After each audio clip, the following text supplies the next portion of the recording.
following is a presentation of Fox Sports. We are Blackmore. We are Florida. So how's your New York trip going? Pretty sweet for the Fish. In the opener, an avalanche of runs, 10 of them, 15 hits. Last night, small ball for a big win, which brought a big smile. Today, Miami goes for the sweep. Marlins Mets at Citi Field.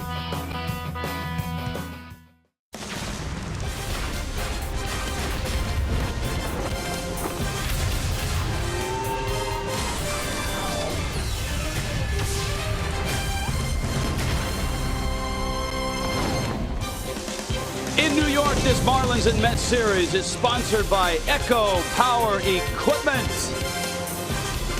New York City, Citi Field out in Flushing, where the Marlins go for their first three-game sweep in New York since 2009 against the National League champs. The Fish win big game one, little ball last night in a tight one, and a chance to sweep. Hi, everybody. Rich Waltz along with Al Leiter for the Fish. Yeah. A chance not only to sweep, but a chance to go over 500. They've not been there since 2014. Wow, I didn't know that. You know, listen, you look at this series and you think about if you're the Marlins, you're coming into this, you got a couple little breaks here. The team wasn't hitting, worst batting average in baseball, and also you're only getting one of the top three, right? Great win last night against a very tough pitcher in Syndergaard. You talk about thumping. First night, 15 hits. Boy, these guys look good. And then you got the bench guys coming in. Dietrich looked good. Johnson's coming in. The bullpen during this series, almost 9 innings. They haven't given up a run. There's a lot to like about the Marlins right now. Okay, now they'd like to get Adam Conley going. They thought they had him going against Washington. In fact, he started the game, but rain wiped out his start. He pitched just an inning.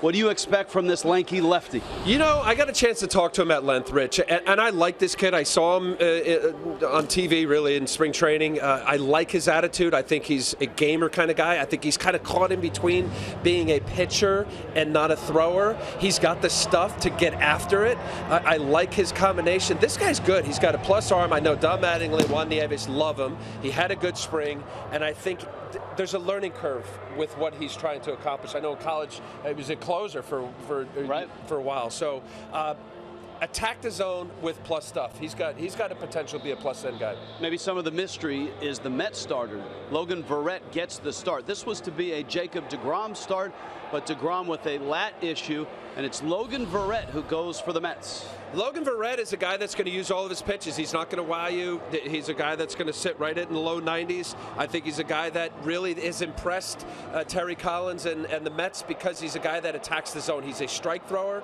And honestly, as you just set it up, Rich, the fact that the Marlins are not facing Jacob deGrom, one of the best pitchers in the game, and they have a chance to sweep this series, they got to jump on this guy early. Yeah, it's a big game. Now, you saw in the highlights to start our telecast that big smile by Barry Bonds. He's quite pleased with the hitters, especially here. It's been a good road trip for the Fish.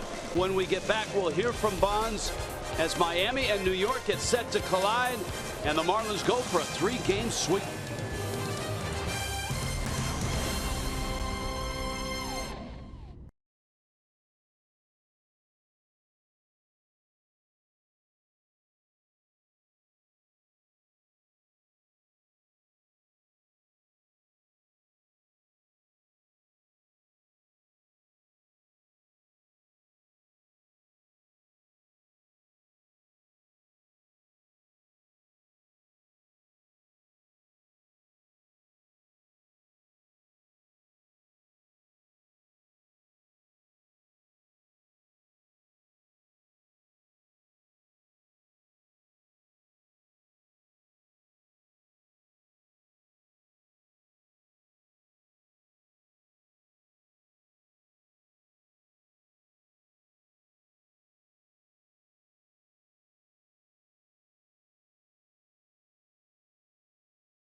Dee Gordon in the dugout. Is at bat, still talked about last night. Barry Bonds, Frank Menechino, the two hitting coaches, have to be pretty pleased with the way things have gone. Let's go down to Jessica Blaylock and talk more hitting. Jess? Hey, Rich, during the course of this series, one thing we've seen is Barry Bonds taking a very hands-on approach with these Marlins hitters. Here is Bonds on the importance of staying positive because he's been in these shoes before. You know, I can relate with them because I can sit there and say, guys, I was a 17 for 100 at one time. I've been here before. We keep going at it. We just keep going. And I'm going to ride and die this with you. And if you, as another player or teammate or coach, if you believe in that guy, he's going to work hard for you. And he's got to know, if you go down, I'm going down with you. If you go up, I'm going to go up with you. It doesn't matter. I don't see you as a failure. I see you as trying really hard, doing what you got to do, and it's not working right now. But you hit some line drives that they caught. But it doesn't mean you're in a slump. Let's just keep hitting line drives, and eventually they'll fall. You're going to get a couple of cheap hits. You're going to get some of this. Let's just have fun, dude. I'm going to ride this out with you. Barry Bonds obviously very dedicated to these players. He says earning their respect is still important, but he does feel at this point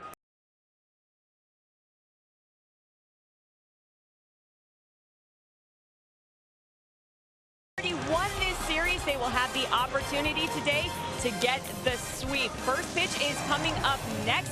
Rich Waltz and Al Leiter will have the call for you.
To learn more by Bank United. Switch to Bank United today.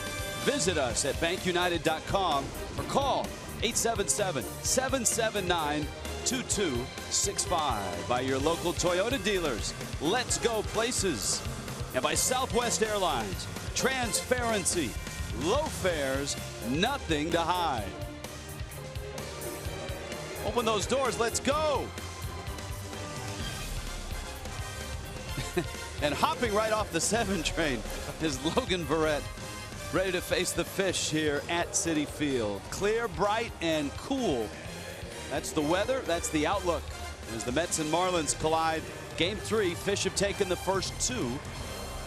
And a chance to sweep, a chance to get over 500. Miami's lineup as penned by their skipper, Don Mattingly. Dee Gordon in the leadoff spot. Ichiro gets his first start of the season. He got a hit last night. A little bit closer, 64 hits away from 3,000. Christian Yelich in left, Giancarlo Stanton in right.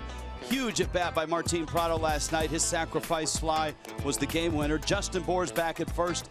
JT Real Muto, after a night off last night, will do the catching. Miguel Rojas gives Adeiny Echeverria a day off. Adam Conley, you could say it's his second start, but essentially really his first full-blown one. The Marlins have seen Logan Verrett, and this right-hander takes the place, at least for one turn, of Jacob deGrom. Yeah, last year he had 5 innings, 1 run. Only 3 for 15, the guys that have faced him. You see his numbers. Mets like him. Here's a guy that's going to pitch. He uses all of his repertoire, 4-pitch pitcher. Kind of a 6 starter, if you will, but there you see the 4-pitch arsenal. Fastball, slider, change, curve. He will use all of them. Go-to pitches will be his changeup and slider. They're actually plus pitches, especially his slider. And a strike thrower. I mean, anybody who's going to sit right at the 90-mile-an-hour mark, which is what Verrett does, 90.6 last year. He's a solid pitcher, came out of Baylor University. He's a 3rd rounder in 2011. He's a guy that has kind of done all the roles for what the Mets have asked him. He's done a nice job. D. Gordon, Ichiro, and Christian Yelich scheduled here in the first. Gordon last night, for the first time in his career, struck out 4 times in a game. But it was that 16-pitch at bat in the 8th inning against Jim Henderson that got Miami started. He would score the winning run on Martin Prado's sacrifice fly, and Verrett throws a strike. Mike Everett calling balls and strikes. Pinch Penny brought that pitch to you. Paul Emmel, Jordan Baker, Tim Timmons out on the bases. Marlins and Mets. Little change up. Gordon pulls it, and it's Wilmer Flores out there at first base. And he captures the ground ball. Drum roll, please. Outlider on the defense. Well, there it is. Wilmer Flores in for Lucas Duda playing at first base. Will go around the outfield. Yoenis Cespedes is playing left field with Juan Lagares playing center because their left-handed batter Michael Conforto is out. The Granny Man is in right field. David Wright is Drupal Cabrera. Neil Walker, we've seen that for the last 2 games. Wilmer Flores, we just saw him with the putout. And Kevin Plawecki will be getting his first start of this series. And now here is Ichiro, and he takes down low. Ichiro's at bat last night. Not an easy one. I mean, 7th inning, Noah Syndergaard's blowing gas, and Ichiro comes off the bench. He had a little ground ball. It was a bang-bang play at first. He was called safe. He got the hit. Trying to score from second was Derek Dietrich. He was thrown out. And Ichiro swings wildly at a breaking ball in the dirt. And it's a ball and a strike.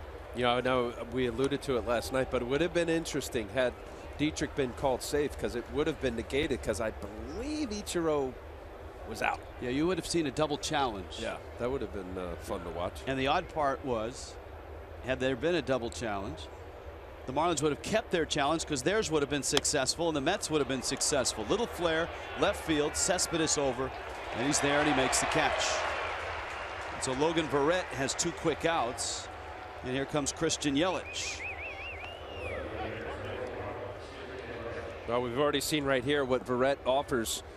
Change up, he got Gordon to roll over, and now 2 breaking balls in a row to Ichiro. Good for Don Mattingly to be able to get his guys in there, to get Ichiro 4 at-bats. Your 4th outfielder, you got to get him in somehow. Last night's game, he was able to bring in, have Dietrich start, who had a nice game. Marlins have a couple guys who have hit streaks from the very start of the season, and Yelich is one of those. He's hit in 6 straight, 3 hits in this series. Has been getting on base at an impressive clip. He's walked 6 times. Yelich last night, rather 7 times. He walked in the 8th inning to add to that total. And Yelich bangs one to right, hits it deep. Granderson goes back at the track, won't get it, bounces right back to him, and Yelich is on his way and in with a double. On another day, that ball may get out of here. It's cold, ball's not flying. It certainly didn't last night. Yeah, we saw Cespedes last night hit a bomb to left, didn't go out. That's a 2-0 fastball. You see how far Verrett missed, and I think Granderson, I'm with you, Rich. I think he thought it wasn't as far. Let's take a look at his route here. Immediately kind of backpedaling instead of turning and running after it. It was still been a heck of a play, but boy, watching Yelich, who's showing his on-base percentage, getting the walks, what a beautiful swing. I refer to it to my old teammate, Rich, and John Olerud. Guy just line drive from left field to right field. Now Stanton. And he takes a rip. And it's 0-1. Stanton last night walked a couple times, scored a run. He was 0 for 2. He homered in the opener of the series, a 2-run shot against Steven Matz. And he saw 2 pitches right, one almost right at his face, and you know what took place with Giancarlo, why he wears that football mask. Jim Henderson last night eventually walked in the inning in which that the Marlins got the go-ahead run. And it was an enormous walk because it put a runner at third, Gordon, who scored on the Prado sacrifice fly. And you're right, that was an uncomfortable feeling for a lot of people. Can you imagine how uncomfortable it was for Stanton? Right? I mean, you got hit before. I mean, just that in itself, the curiosity of being a bit gun shy. Yelich, the runner at second. We're just underway. Logan Verrett. Stanton muscles one, and Walker's going to catch it. The glare in his sunglasses, and the Marlins are done in the first. Bottom of the first coming up, scoreless in New York.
Citi Field, train stop right between Citi Field and the U.S. Open tennis grounds.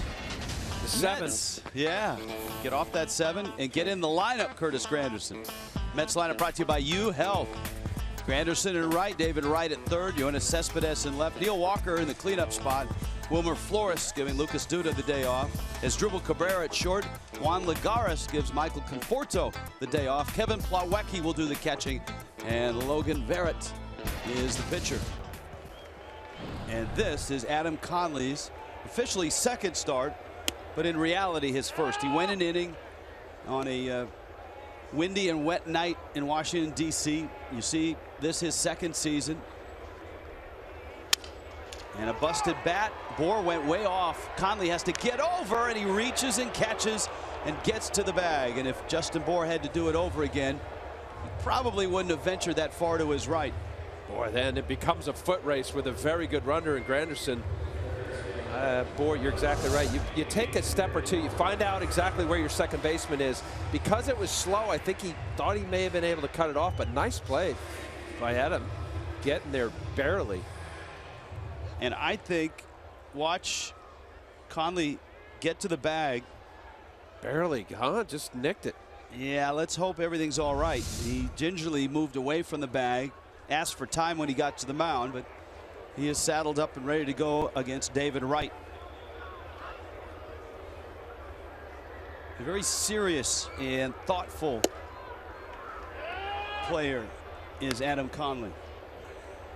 A lot of focus between the ears. Olympia, Washington, and then he played his college ball at Washington State. And it's 0-2. I mentioned Yelich, his swing, Washington State, John Olerud, and was a pitcher. That's right, a really good one. Really good one. Pitch misses in. Wright, a couple hits in the series, including a double. Swung the bat quite well in game 1. He fouls that one back to the screen. For Conley last year, a real revelation late in the year. A guy that, you know, certainly as a starter wanted to pace himself so he could get as deep in games as he could, and he found he wasn't getting deep in games because he was coming out in the 5th or early in the 6th because he was getting knocked around a little bit. There's a scouting report on him. Well, here you go, right here, low 90s. I like his stuff, and already his tempo is attack. You want a guy to not feel defensive.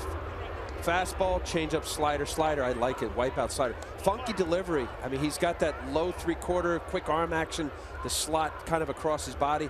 And yes, I did say Chris Sale light. And I don't want to throw it on him because Chris Sale is one of the best pitchers in the game, but his delivery, there's a lot of deception.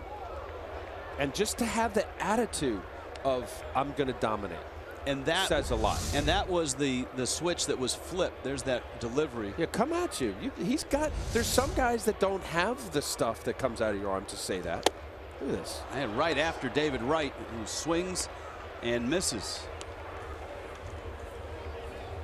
All right, defense brought to you by Southwest Airlines. Al, take us on a tour. There's Donnie Baseball. He's with 9 gold gloves for Don Mattingly in his career. Well, right across the outfield. Christian Yelich in left. Ichiro getting the start in center.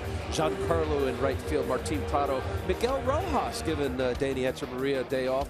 D. Gordon. You got Justin Bour and Real Muto behind the plate with Adam Conley on the hill. Yoenis Cespedes now. 3 hits for Cespedes in the series. He looks like he's in September and August form, at least at the plate in this series. He's hit it hard. He probably should have more hits than he actually has. He's hit in some bad luck. Cespedes, a homer. He's driven in 3 for a Mets team that's hit just 2 homers all year. And this is game 8, and that is the lowest in Major League Baseball right now. Wow, they're going to hit better than that. And you're exactly right. Watching this series now, this is the most dangerous hitter in this Mets lineup. No question about it. Cespedes said last night there was a 25-mile-an-hour gust from left field. He's got a good look. He's a reason why the Mets really turned it on last year when they made the push to eventually get to the World Series. This guy had a big say in that. Yeah, the ball Cespedes hit in the 3rd inning against Jose Fernandez is out of here. It may even be out of here today as opposed to last night. Of course, the Marlins hit a ball. Jeff Mathis hit a ball late to left as well. 95, Rich. Now, yeah, the wind's blowing barely. Last night had a nice little gale pushing in from left. Well, nice for you pitchers. Pitches out from Conley. But that run that Conley made last year, his last 8 starts, 3-1, a 2.78 ERA, and it was just being more aggressive, not worrying about pacing himself, just letting it fly, just like that. And Cespedes goes down. 1, 2, 3. Adam Conley looks sharp early on.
presented by La Lechonera. How was that, Al? That was good. I like how you do the Latino flair. I'm right? working on that. Eduardo Perez has been a big help. Can you roll your R's? Yes, but Echavarria is not playing. Echavarria. Marti Prado, Justin Bour, JT Realmuto against Logan Verrett. And a strike to Prado. Night off last night for Prado. It was not an easy night for hitters on either side, but especially the Marlins with Syndergaard just throwing absolute gas. Noah Syndergaard struck out 12 last night. I don't know that I've seen a guy throw a two-seamer that hard with that much consistency. 97, 98, hit 100. But of course, Prado came in a pinch-hitting role and had a sacrifice fly in the 8th. Drives that one in the gap. Cespedes and Lagares, and it's Cespedes who makes the catch. And there's an out here in the seconds. Justin Bour, JT Realmuto to follow. Miami at 3-3. Marlins were swept to open the season in a 2-game set by what looked like an offensive fireworks show by the Detroit Tigers. The Tigers impressive offensively in those first 2 games. Marlins got to DC in a rain-shortened series, split 2 there, but have won 2 here in New York, and a chance to sweep the Mets for the first time here since 2009. And I think importantly for Don Mattingly and the ball club, a chance to get over 500 for the first time since August 23rd of 2014. And Bour fouls it back. Marlins were at 500 last year early, but they never got over 500. And of course, Mattingly in his first year as the Marlins skipper, after 5 years in Los Angeles, the last 3 of which found the Dodgers in the postseason. Well, I know that the guys aren't thinking about getting over 500, the statistic that you just cited, but what you do going into a series is try to win the series. And last night, huge game, winning 2-1. Now you get greedy. You want to sweep. It's early in the season. You're playing a team that's a National League champs, and you have a chance to go for the juggler and sweep here in New York. That's the short-term look. Get after it early. Bour gets an off-speed pitch and pulls it foul. Last night, one of those games where if you were along for the ride last year, and it was certainly filled with bumps and turbulence, a game that the Marlins probably don't win last year. Michael Hill, the Marlins president of baseball operations, said as much after the game. Bour after a fastball, and Verrett gets a strikeout, his first of the ball game. There's 2 down here in the second. Fireworks Friday coming up on Friday night. Marlins and Braves at 7:10. And it's the new Outlier burger and beer package for just $25. You get a bullpen reserve ticket, a specialty burger, and a 12-ounce craft beer. And of course, a fireworks show after the game. Marlins Braves this weekend, Marlins Park. You know me well. Beer and burgers. Here's JT Realmuto. Been a good start for Realmuto. JT 3 for 5 in game 1 of the series. Here's a guy that was thrust into a starting role last year when Jared Saltalamacchia fizzled out in April, and it took him a good month or 2 to really get on his feet in the big leagues. Sharp ground ball. Cabrera across the diamond, and Logan Verrett looks sharp on a bright, chilly day in New York.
This copyrighted telecast is presented by the authority of the Marlins.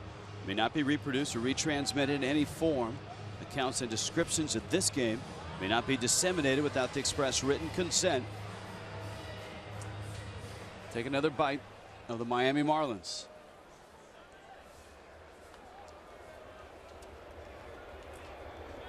Adam Conley gets Neil Walker, the switch hitter, Wilmer Flores, and Asdrubal Cabrera.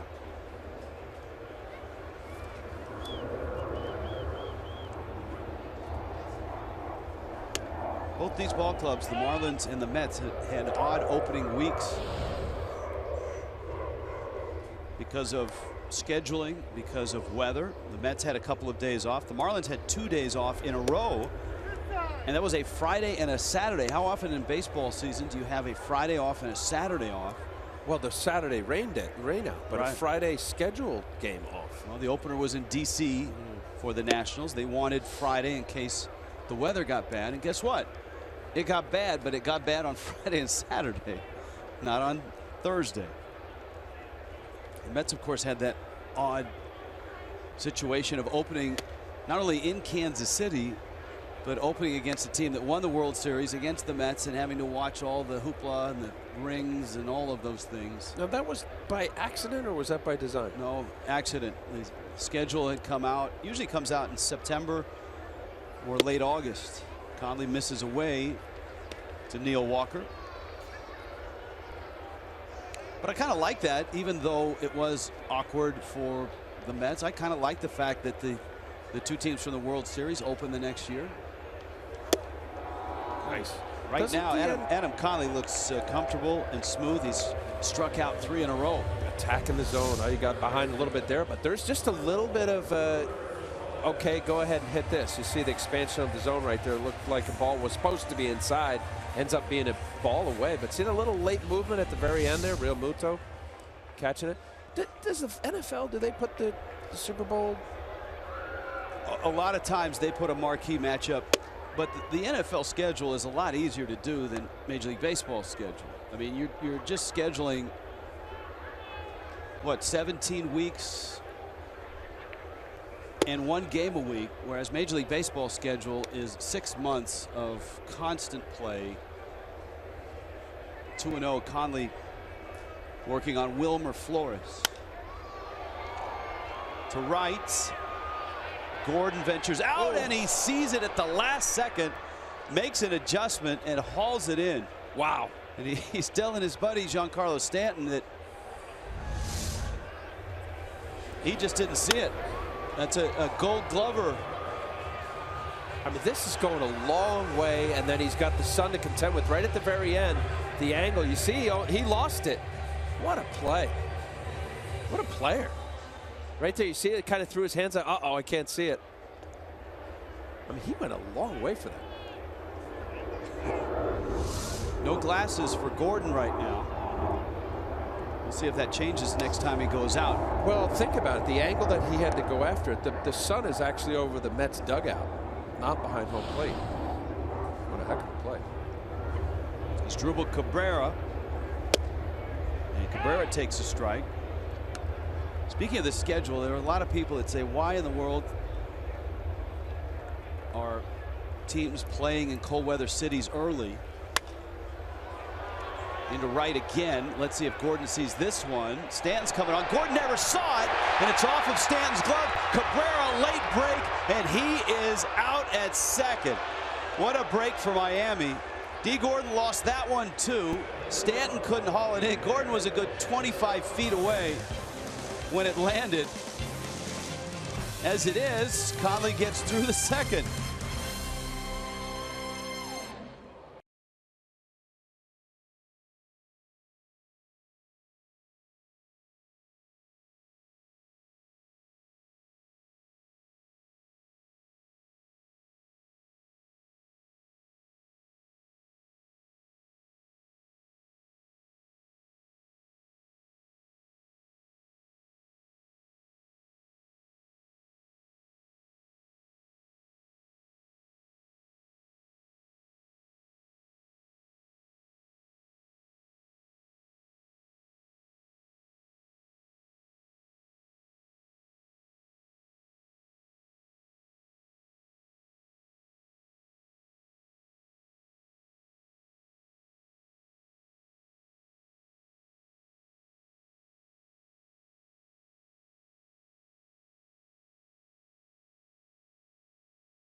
is the presenting sponsor of Miami Marlins baseball.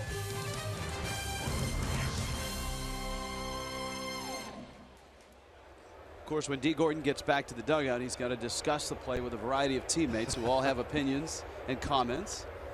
We check in down there near the dugout with Jessica Blaylock. Jess? Hey, Rich. Well, Miguel Rojas, such a strong player defensively, but offensively, he says he wants to be more confident at the plate. That's why throughout the course of spring training, he worked on being comfortable with 2 strikes. He worked on not necessarily swinging at first pitches. He says when you're confident, that's when you play your best baseball. So his #1 goal is to be a confident player at the plate. Thank you, Jess. And his best baseball last year was when Adeiny Echeverria missed September, and Rojas played every day. And all of a sudden, all the work that he and Frank Menechino put in, you could see it just all come together really for him. He hit .354 in his last 20 games. And he ended up at .382. You know, I think there's a pride factor in that. Miguel Rojas, there's not a scout that doesn't think he's a superior fielder. And I think you kind of get a label. Cracks one into left field for a base hit. And you buy into it sometimes. Don't, you know, you're a better hitter than that. You just cited it. It's .354 down his last 20 games. In the Andrew Heaney trade coming over with Danny Herron and Dee Gordon, of course. Nice little sinker in there, ripping it to left field.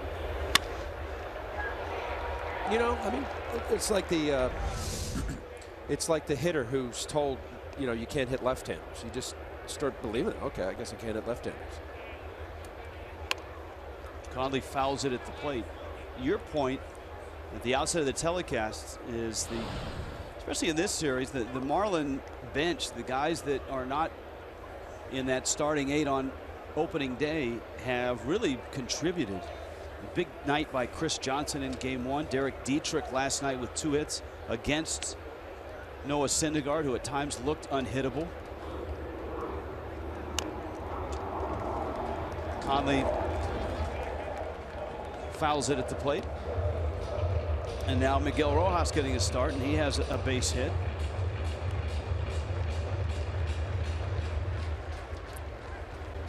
Count 0-2. Conley trying to push Rojas into scoring position. Dee Gordon on deck. Logan Verrett. And he got him. When you square too early as a pitcher, everybody knows in the park you're supposed to bunt. That's your job. You don't care about, you know, it's great if you can hit, but you better be able to bunt.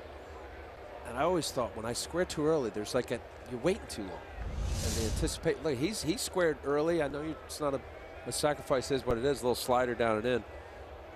Conley hit? Did he hit in college? Not much. In fact, he actually hit the ball okay last year, to the surprise of many, and probably including himself. But he swung the bat okay last year for a pitcher. I mean, that was one thing. I couldn't hit, probably one of the worst ever, but I took a lot of pride in you got to bunt. You know, help your offense, push that runner into scoring position. Gordon bounced out back in the first. Rojas, not a big lead.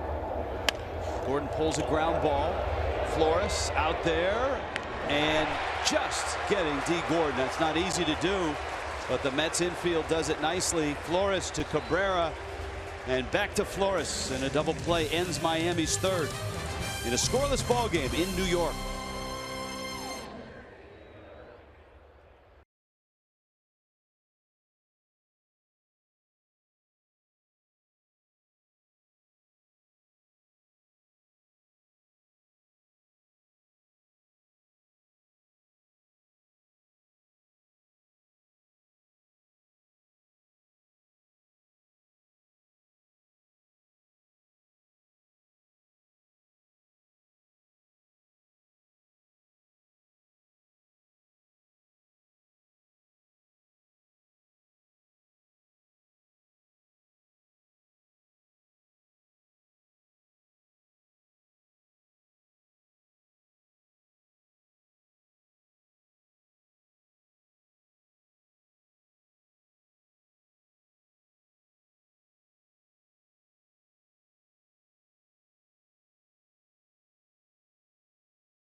If you can't watch the games on television and you're looking for Marlins baseball, you can now stream them live on your mobile device. Just go to your app store, download the free Fox Sports Go app, log in, stream the Marlins wherever you go.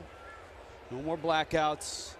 Anywhere you go, tablets, phone, watch. Juan Legares. Watch. Really? What's it on your watch? Well, Eduardo Perez has the capability to watch the game on his watch. Legares, a one-hopper. And Rojas whips it across the diamond in time. Adam Conley gave up a hit. Now that ball that clanked off of Stanton's glove was ruled a hit. The Marlins got the out at second. That was Cabrera. So a hit, 3 strikeouts. But he has faced the minimum, and here is Kevin Plawecki, who gives Travis d'Arnaud the day off. Plawecki, a guy that really had a nice college career and was a terrific hitter at Purdue, was the Big Ten Player of the Year, first round pick 2012, hit in the minor leagues, 290 average, 364 on base, 432 slug. But it's hard sometimes when you get to the big leagues and you're not playing every day to keep that up. You nailed it. I mean, last year 219 up with the big club, but exactly as you described, a backup catcher is no different than a utility infielder or a fourth outfielder. And to have a young, although backup catcher, you know, once you recognize what your job is, and it's to catch a shutout, really. I mean, you know, be almost another pitching coach. Some of my best catchers were backup catchers. Is that hard to do for a guy that was such an offensive player, not only in college, but in the minor leagues? And being a young player still. Plawecki's not an older guy. I always thought, you know, a little bit kind of not a journeyman, but a little older player that's been around for a bit to be the backup catcher can accept that role. Yeah, it is tough. Mentally, it's tough. Wow. Adam Conley looks like he did in late August and September when he just let it fly and didn't worry about getting deep in games. He found that his fastball had more run, his slider had more bite. But you see the tempo here, right? I mean, it's a nice, quick, deliberate, aggressive delivery. Nothing cute about it. It's got a little crossbody or shoot with a low 3/4 slot, and there's an attack. I love it. And now the pitcher, Logan Verrett.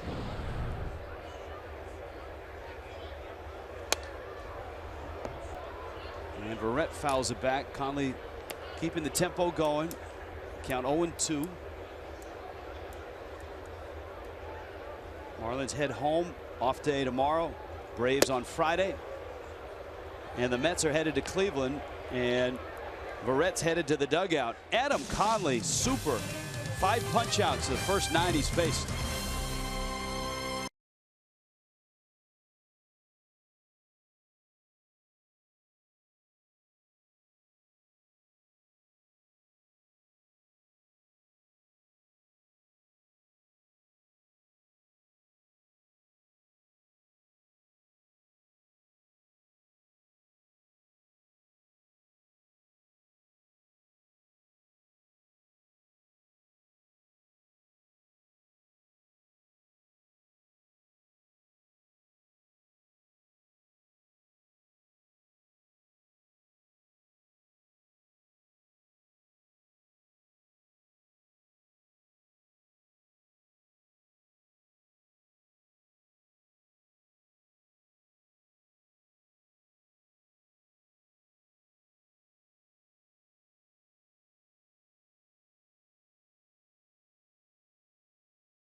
Scoreless into the fourth. Marlins and Mets. First All-Star Saturday of the season. The Marlins and the Braves.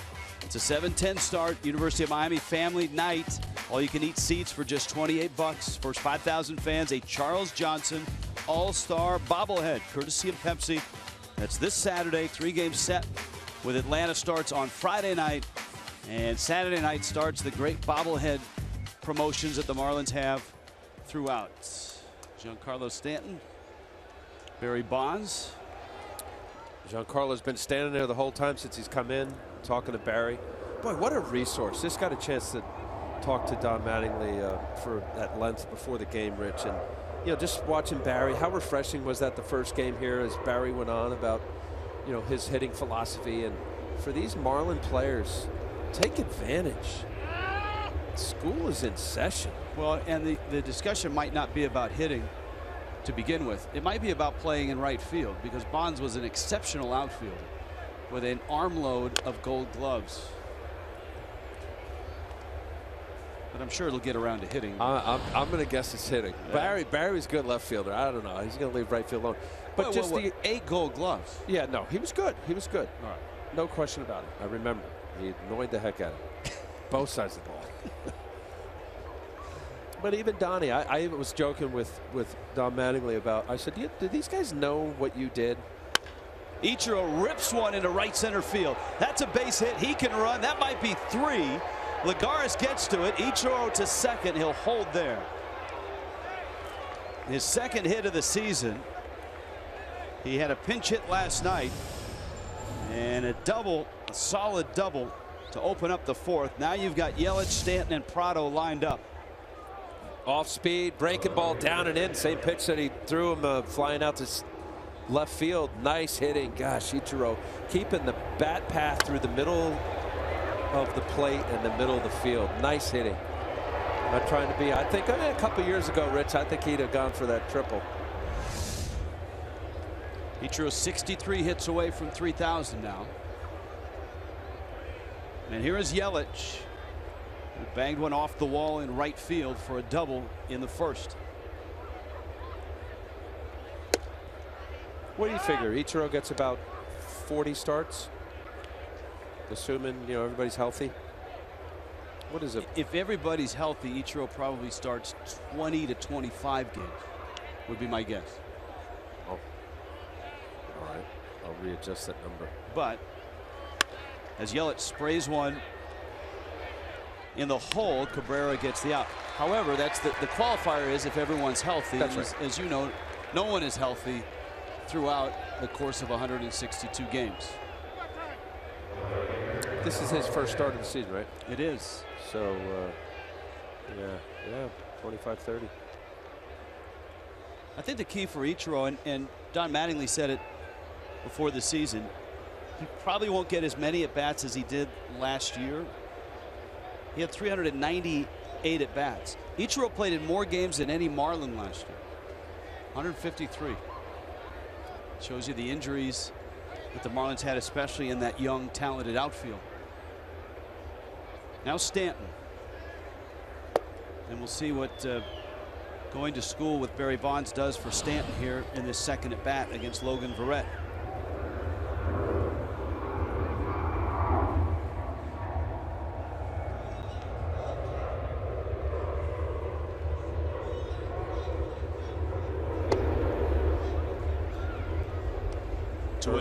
Curveball, slider, 2-0. Staying off speed, 2. Does he throw one in there? I'm going to say he's off speed here. Open base.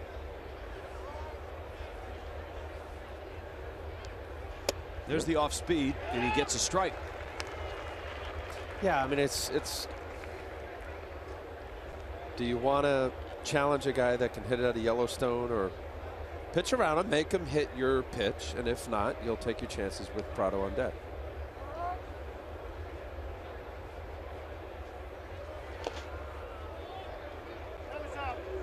Well, 3-1. You've got Prado and then Bohr.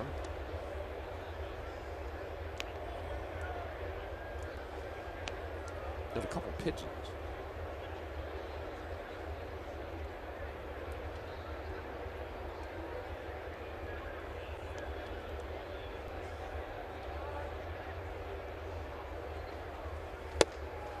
And the pitch is out.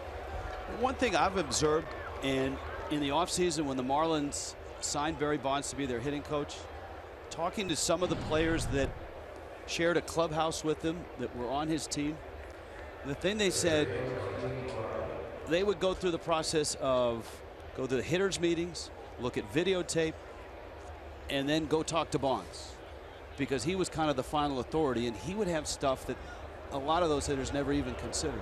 And in the course of the game as well, Bonds, when he was a player, was an incredible resource for those that wanted the help or needed the help.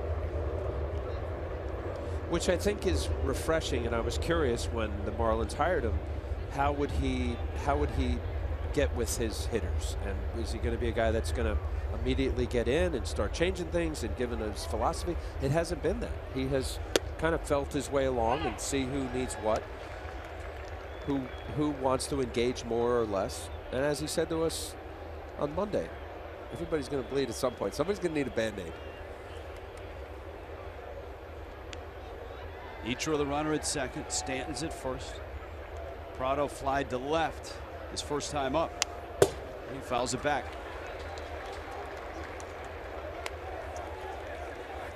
Well, the Marlins in this series have been terrific with runners in scoring position. In fact, this year they are best in baseball, a 379 clip.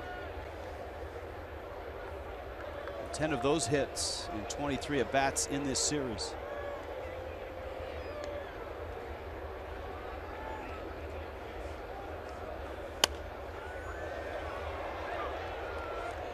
Now, you know the team's not going to continue at that clip. Nobody can. Yeah, that's phenomenal. 379.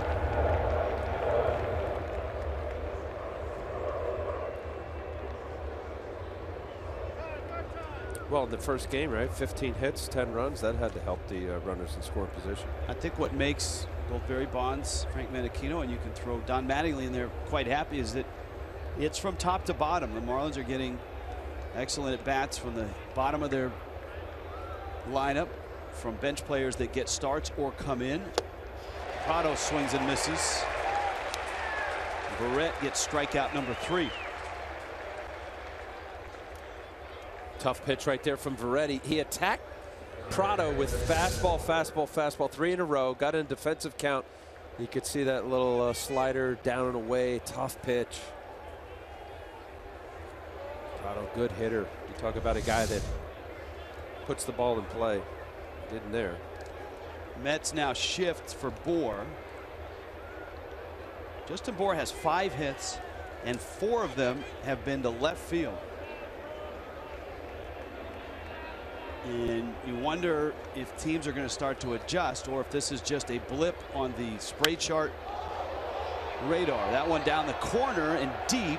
Cespedes, and it's in the first row of seats. But there again is a type of swing where Bour is letting the ball get deep, is driving it to the opposite field, something he didn't do a whole lot of last year. And teams continue to pound him outer half or even further off the plate. Listen, he's a big guy. He can hit it out opposite field. And I think for Barry, and it's interesting you say that, will teams start making the adjustment? Is this an aberration or is this some new approach?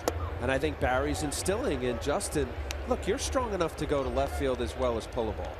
Why have the defense overplay you when there's a lot of hits out to left? And just as you described it, Rich, it's allowing the ball to get a little deeper, track it a little bit longer. Same swing, your just contact point is a little bit further back. Or again, with the pitch out. And that's not easy. I mean, I talked to a lot of hitters, you know, dead pull hitters, and they just can't make that adjustment to be able to. It's not an adjustment of a swing. It's just allowing the ball to get a little deeper, right? And then still the contact point would be closer to the catcher, but the swing is the same. Plawecki, a fastball up, and that's exactly what he gets, and Bour missed it. Logan Verrett works out of trouble here in the 4th, still scoreless.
Baseball. Fox Sports Florida is brought to you by Jeep.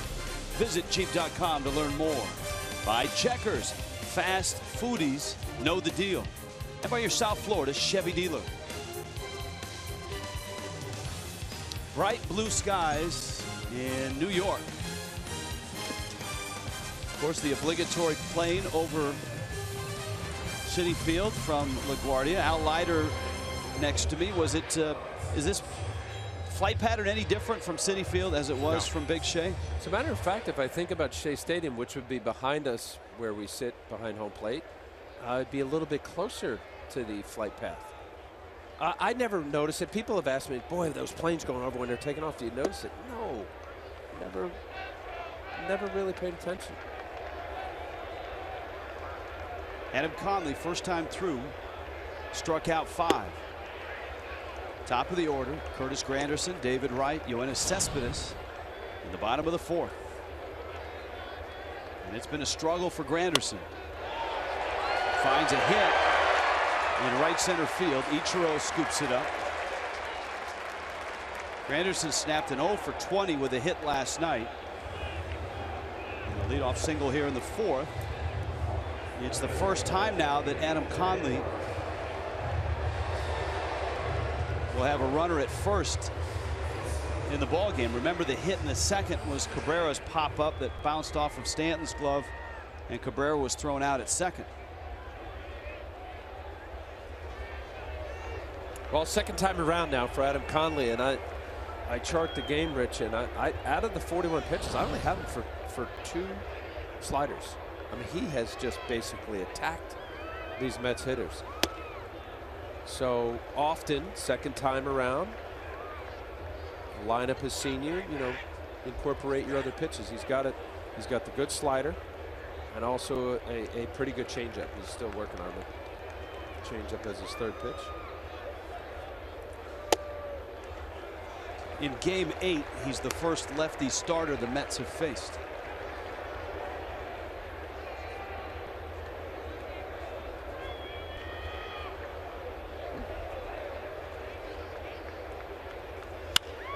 David Wright to left, and that's a hit. And so second time through, the Mets have a couple good swings and are in business with Cespedes coming up. Well, in both instances with Granderson and here David Wright, you look at this as center cut down the middle, 2-0 count. That's what hitters want. Ball up out over the plate. Pitcher counts 0-2, 1-2. Even that pitcher a little too much to the plate. Getting good counts. Get behind, you become predictable.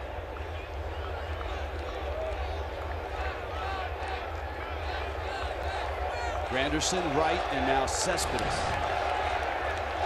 The 30-year-old Cuban who makes his offseason home in South Florida, in Boca Raton.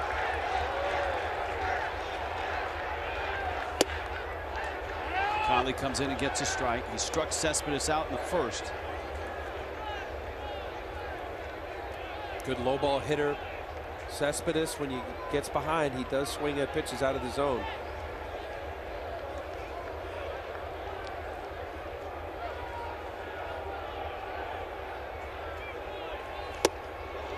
Cespedes, obviously the engine that drove the Mets offense in his 57 games here. We talked about a slugging percentage over 600, 17 homers in 57 games.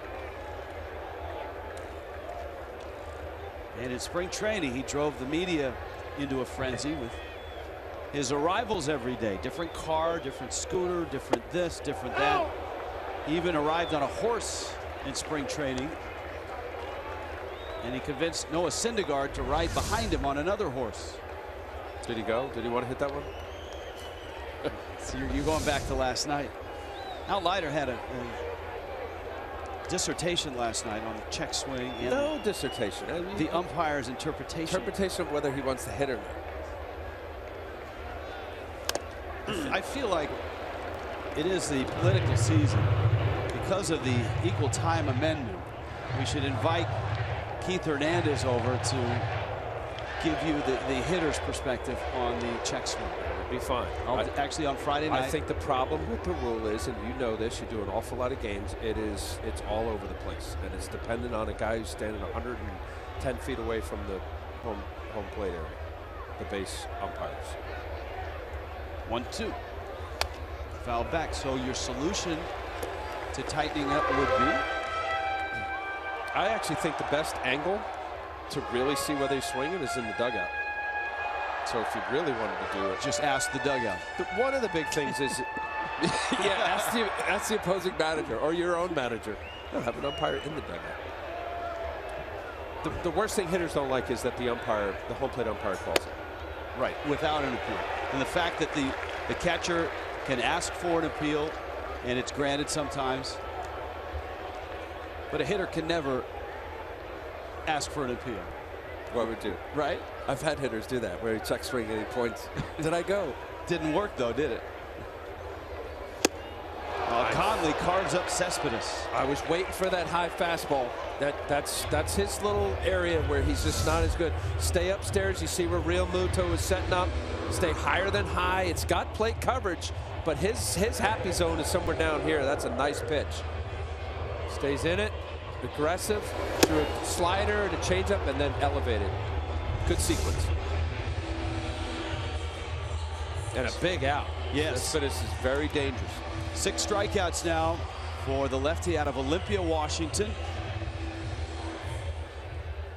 And here's Neil Walker. Tell you, the Mets, obviously Cespedes, the re-signing was enormous for Met fans.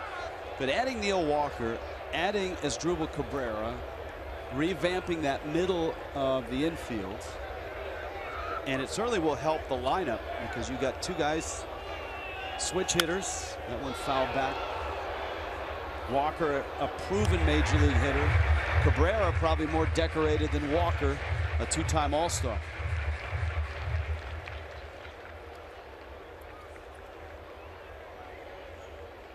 They may not cover a lot of ground. That's true. Defensively, but they should improve the Mets offense, which is off to a slow start this year. Oh, 1 pitch. There's a breaking ball. Put that in your chart. Yeah, I got it.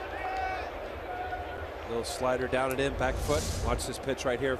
And again, he's ahead here, but look at the movement on that. Coming from second base side, going back foot. Throw it again.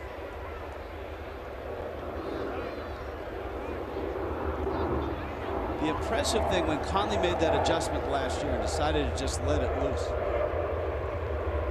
was he was not wild. He was around the plate. He pounded the strike zone with that tempo that you've talked about.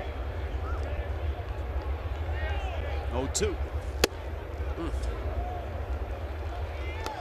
Well, he's got kind of a sling arm action. Quick, but he's what is called low 3/4. If you see where he gets it out here, this is angle here. It's not on top, but that allows him to have more whip. It has better movement, generally speaking, because of its off center. Into left. That's a base hit. Yelich has it. Granderson had to pause to make sure it got through the infield. And the Mets have loaded the bases. 3 solid hits here in the 4th inning. Well, I was waiting for that back foot slider. He went heater, slider, excellent that Neil Walker swung at. And then you see he's trying to go body line, and that's just a mistake, folks. Out over the plate. That slider back foot, he had a pitcher's count. Makes a mistake. Neil Walker made him pay. You got a strikeout opportunity with a slider that you just showed a hitter that he looked like he had a tough time with it. Go back to it. Miami's infield looking for a ground ball with 1 out, bags loaded. Wilmer Flores fouls it back. And it's 0-1.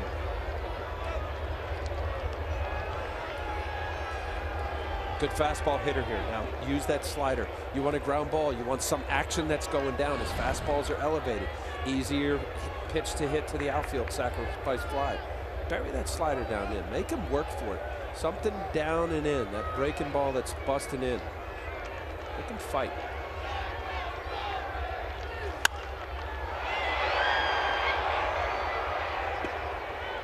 See, now for me, that pitch away, even an emergency hack like that, with Granderson at first, you don't, or third, you don't have to really hit it that far, even with a guy like Giancarlo with a good arm. Granderson at third, Wright at second, Walker at first. And the other thing, Rich, when 0-2 count here, trust that your catcher will be able to block a ball in the dirt. Good slider down in. Ah! There you go. Almost got that back foot. A little too much. Similar to Neil Walker, but further in. You heard Flores yelling there.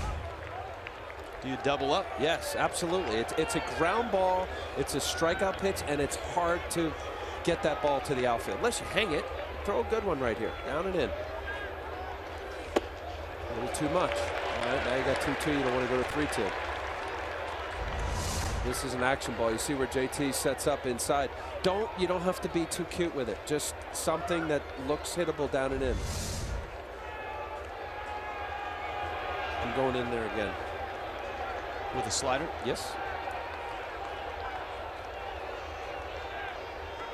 Let's see the 2-2. He sets up in. Fastball in the air.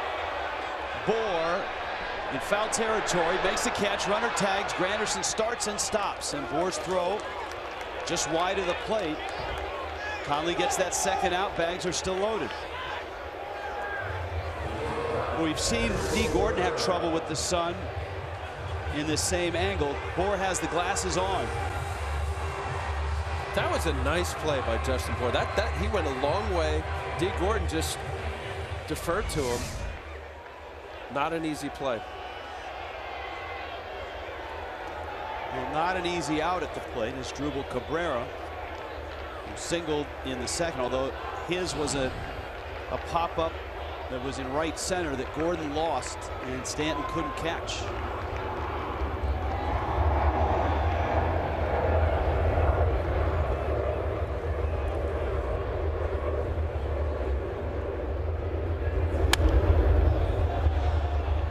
There's your ground ball, but that one's wide of third.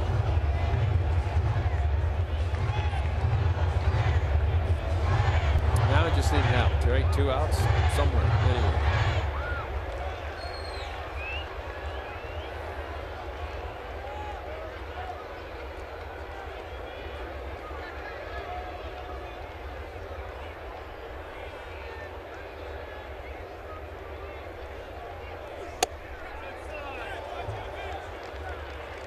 Missed in.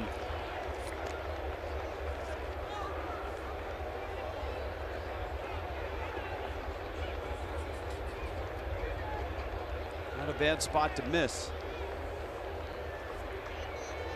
25th pitch of the inning.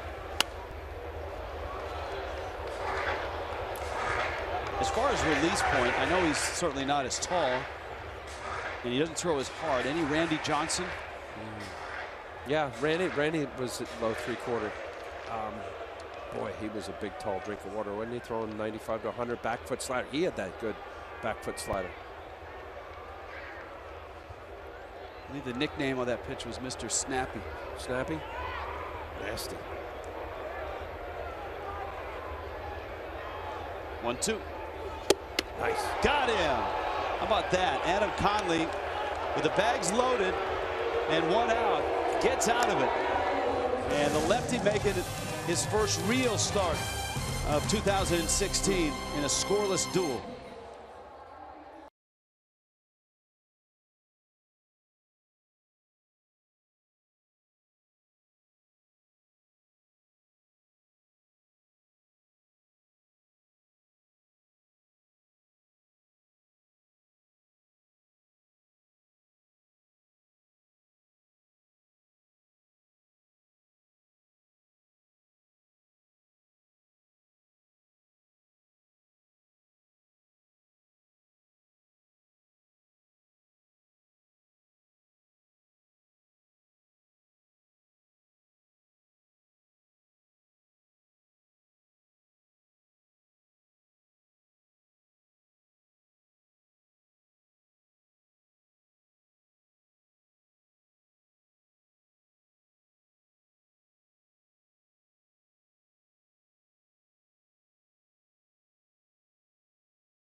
A showdown presented by La Lechonera. Adam Conley with some emotion and some big pitches to finish the fourth. Huge right here. I love it. Watch him get fired up here. He was in trouble, bases loaded. 2 big outs. Wilmer Flores, a little pop up to Justin Board first, and then the punch out of Asdrubal. Really, really well done. Those are the moments where there's usually 2 during a game that you have to make the pitch. Every pitcher, I don't care who it is. You mentioned Randy Johnson, Greg Maddux. Every single start, there's a starting pitcher that has to make the pitch. A pitch. Logan Verrett gets JT Realmuto, Miguel Rojas, and then Conley. And he gets the corner there. Out in front, 0-2. Realmuto bounced to short. Miami with 3 hits, a pair of doubles. Verrett has walked 1 and struck out 4. It's been looking good, Verrett, huh? All of his pitches, very unpredictable. He's getting ahead, pounding the zone. I could see why the Mets like him. It's one thing New York's been able to do over the last 4 or 5 years is develop pitching, trade for pitching, draft pitching. And when Sandy Alderson took over, that's one of the mandates that he had. Terry Collins, of course, the skipper, had to go through some lean years while the Mets stocked up in the draft, stocked up via trades. Pitching, really, right? I mean, Rich, I love home runs, I love offense, but if you don't have a deep rotation that you can stop losing streaks, and I'm not talking about decent, you got to have plus guys, more than 1. You're going to be in it. It's the whole Dodger theory, right? All those years. You have good starting pitch and you're in every game.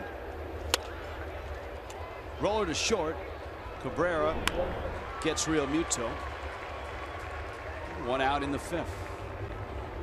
Our Geico MLB moments. 2009, Citi Field opens. David Wright drives in 3. And it wasn't enough. The Padres won it 6-5.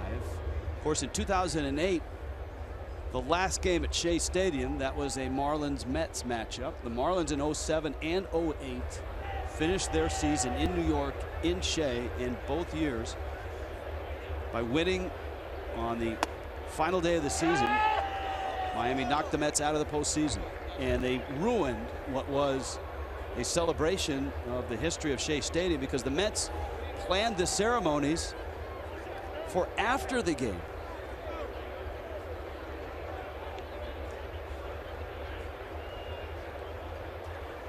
Pitch misses out. Were you here? I was, yeah. It was a great ceremony. Sat down left field line. I grew up a Mets fan. Sat with all of the Met greats. I was a kid in a candy store. Well, I can remember the end of that game. There's the 1-1 to Rojas. The Marlins in the old Shea Stadium, the buses for the airport were out in right field. And as the Marlins from their clubhouse, after knocking the Mets out of the postseason, I believe it was Dan Uggla and Wes Helms with back-to-back homers. Off of Glavine, right? That was Glavine's start. Glavine's start was 07, I believe. Oh, it's a 7, okay. Yeah, that's right. Rojas swings and misses. Anyways, the Marlins had to file out and walk right by all of you guys, all of the Met greats. You guys were all sitting out there. Yeah, they had us lined up on both left field, right field line that came in, and yeah, Fish ruined the Mets' playoff hopes. Pitch misses down low, and I have to say that from the time they opened this ballpark, they really have done a nice job of changing the design, tweaking it, making it more of a Met-centric theme, because it was really dark in here the first 2 or 3 years when they opened this building. A lot more Met photos, more of the orange and blue that splashed around here. The apple was here to begin with, but when it opened, it kind of looked like if could have been anywhere. I'm with you. In Gotham City, when Batman was around, if they opened a ballpark, it would have been dark and, you know, that's how it looked the first couple of years. That's out. And Rojas has walked. But now with that bridge in right and all the Met stuff in and around, much more of that New York Met feel. They've done a great job. I really like this place. It's cozy. It's got an intimate feel to it. But you're right. That first year, you could stand on the field, look toward the press box, and you wouldn't know where you were. You could have been in Pittsburgh or Baltimore or San Francisco. There was nothing Met related. And it was really a shrine, really. The first year, a lot of it was a lot of Brooklyn Dodger stuff. Ooh, Conley fouls it back. The first time he tried to bunt didn't go well. That was in the third. He struck out. And that time I think he's happy just to have all his fingers in. Right? I thought it hit his hand. Obviously it didn't. Intact. Rojas at first. Gordon's on deck. Scoreless ball game. See, to me, that's too early. You're waiting, waiting. You get anxious.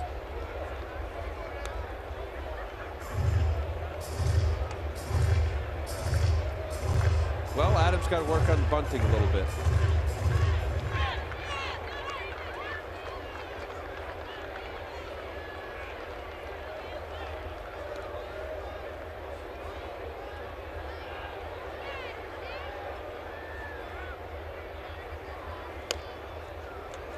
And he strikes out again. So 2 outs. Here's Gordon. A new season of The Ultimate Fighter. Team Joanna versus Team Claudia. I don't know who Al's favoring in that one, but we'll get that later. And the male light heavyweight competitors as well. And it all begins the season premiere Wednesday, April 20th on FS1. And don't miss Tough Talk immediately following each new episode all season long. I'll take the girl with the belt. The one on the left. All right.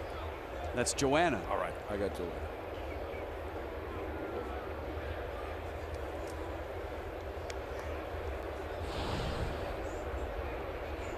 Dee Gordon has bounced to first twice. One of those turned into a double play in the third.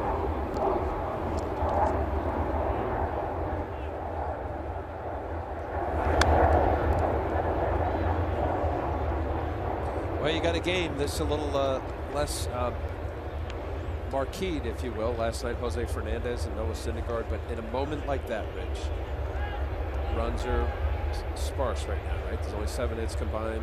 Top of the 5th, throwing up goose eggs. As the pitcher, give your guys a chance to push a run. I know Adam Conley doesn't want to strike out twice on 6 pitches and trying to bunt each time. Get him in the scoring position, allow Dee Gordon to drive a run in here. Gordon to right. Granderson is there, and he makes the catch. And Logan Verrett is through 5 scoreless, halfway through. Nary a run in New York.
Conley making his, well, I know it's his second start. But really for Conley, this is his first start of the season. That start in Washington, D.C., I think there were nerves involved too, because that was an opening day. There were opening day for the Nationals, big ceremonies, guys introduced on the baseline, and got consumed a little. And Conley's first inning was a shaky one. He walked 2, he gave up a double to Anthony Rendon and a 3-run triple to Daniel Murphy. But you see none of that here in New York. Juan Lagares fouls it back. Conley with the count even at 2-2. Kevin Plawecki and Logan Verrett, bottom of the order.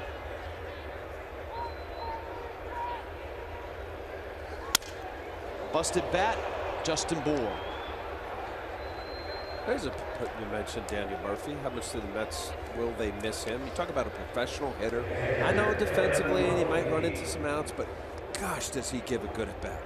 I think if you look at the just a straight swap, Murphy and Walker. Walker is a steadier defender, a guy that probably doesn't have as many mental lapses. Murph would come up with a spectacular play every now and then, but then would confound you at the same time. But I think as far as steady hit, he's a guy that's always hit 285, 290, always hurt Miami. Murphy. Yes. Yes. Oh, he's. I think they're going to miss him. He was a consistent, tough out at bat. He grinded it every single at bat.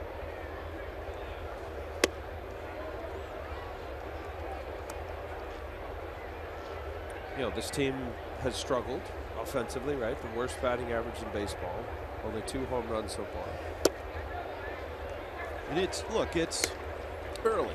It is early. It's a week and a half in, and if you take a slice of a week and a half in the middle of the season, you don't pay much attention to what happens to anybody in Major League Baseball. However, as Plawecki walks, there are some teams that you kind of scratch your head at, both on the upside and the downside. I mean, who saw Baltimore 7-0 start coming? Who saw Minnesota going 0-7 out of the gate, or Seattle at 2-6? I think Atlanta was expected to struggle, and they have. They're 0-7. The Nationals are off to their best start ever. Obviously, it only goes back to 2005 at 5-1. How about Cincinnati? Yeah, that's a nice story. A team that was expected to be in the basement of a top-heavy National League Central.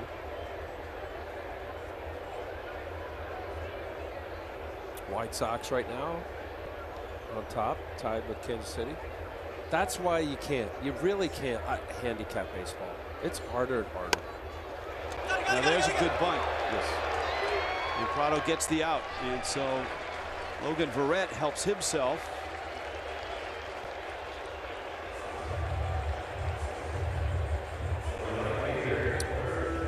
And now it's Granderson with 2 outs and a runner in scoring position.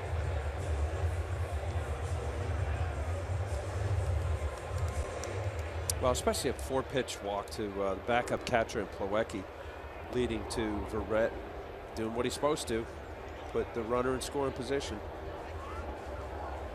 I think the Marlins have seen Granderson's bat start to perk up a little bit after a really cold start.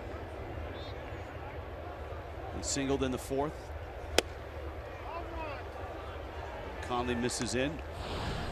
His transition from one New York team to the next was not smooth at all. His first year as a Met was a real struggle. And many questioned the contract that he had signed. But the Mets, you know, they at that time were still rebuilding and still stocking up. So they were patient with him. They really didn't have many other choices. And it paid off. Granderson last year had his best OPS season since 2011 with the Yankees. He slugged .457, 33 doubles and 26 homers.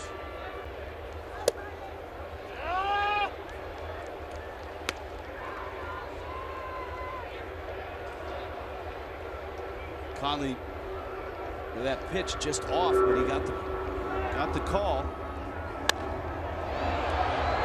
And what a difference a call like that will make in the at-bat. Ichiro battling the sun makes the catch. This ball game still scoreless. To the 6th we go.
Still scoreless in the 6th inning. Ichiro Suzuki in the lineup today. He re-signed with the Marlins during the offseason, and he says he could not be happier to be back in a Marlins uniform. At this point in his career, it is so important who he plays with and who he plays for. He says that he really appreciates the respect that this team has shown him, in particular the fact that team representatives have traveled to Japan for the past 2 years straight to meet with him. And look at Jiro, the famous sushi chef, getting the Marlins jersey. How about that? So this team's so happy to have Ichiro, and Ichiro's so happy to be back.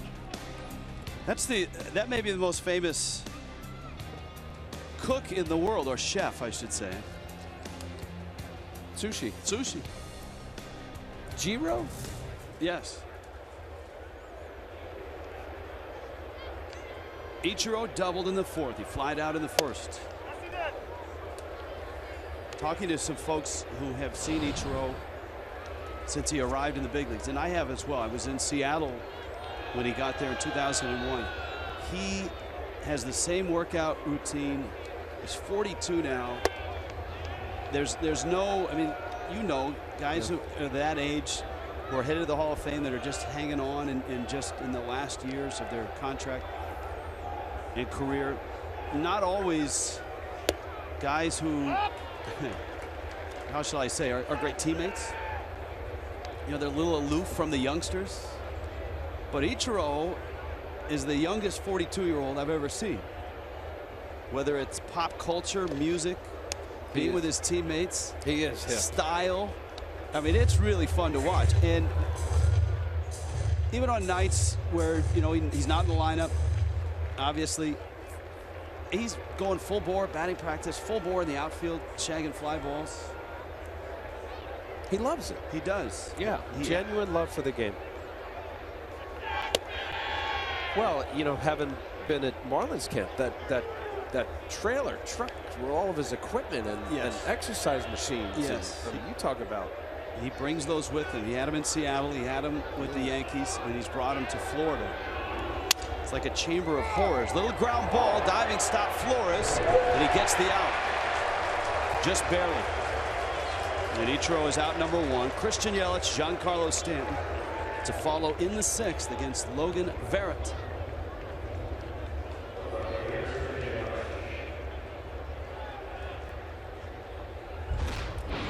Yelich doubled in the 1st, bounced out in the 4th.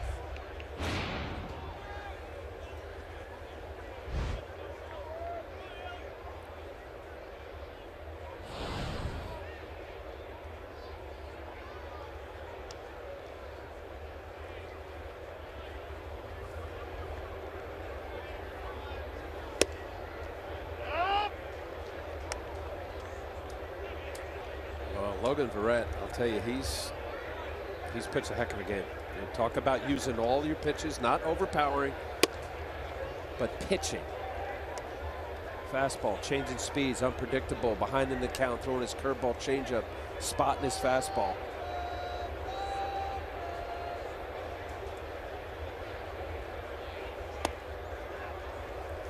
You made mention at the outset of the telecast that the Marlins in this series saw just one of the big three. A guy that's bidding to get into that group, the Marlins saw it in game one. That's Steven Matz.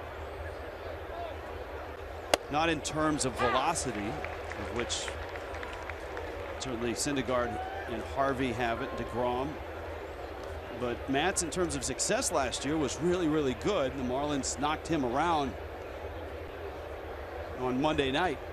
They beat the Mets last night in a Syndergaard start. Yelich taking that close one out, the count 3-2. Of course, this is a DeGrom start day. He's out with a sore lat. And Yelich swings and misses.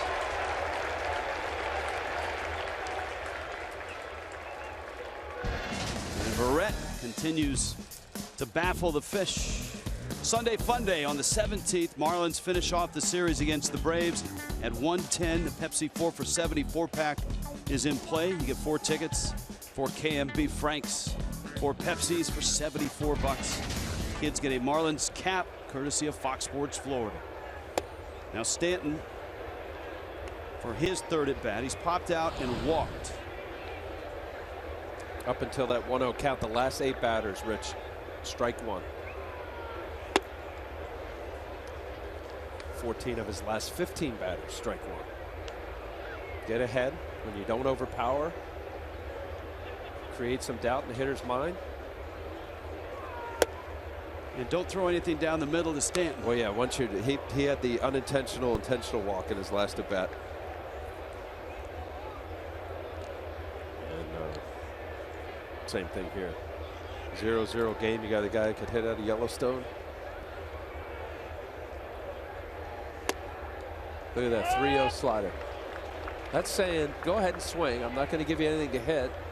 You want to hit a 3-0 slider? Okay, go. If this is not an unintentional intentional walk, he's going to make Giancarlo swing at his pitch. And he does, up the middle. That's Walker who makes the play and gets the outs. Logan Verrett has been nails in this one. Still scoreless.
Of the 3 nights, or the 3 games rather. During the break, Logan Verrett, high fives. We'll see if that's it. Yeah, that's the main high five right there from the skipper. That's it. 85 pitches were good. Get him out of there. David Wright against Adam Conley. Yoenis Cespedes and Neil Walker. So for Conley now, it's the third time through for the teeth of the Mets order. Jim Henderson, who the Marlins saw last night in the bullpen. Right to center. Ichiro, plenty of room. And on a day where the baseball is not flying very well, that is out number one. Conley's day has been terrific. His biggest hurdle was that fourth inning. Mets had him loaded with one out. He got Wilmer Flores to pop out and struck out as Asdrubal Cabrera.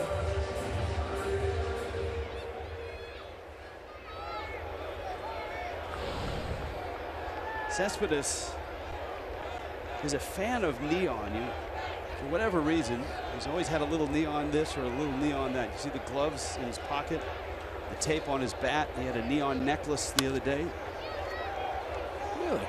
Yeah, one of his cars, I believe, that he brought to spring training was neon. It's a nice color.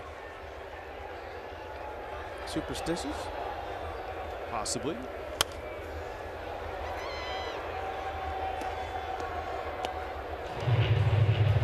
Tell you what,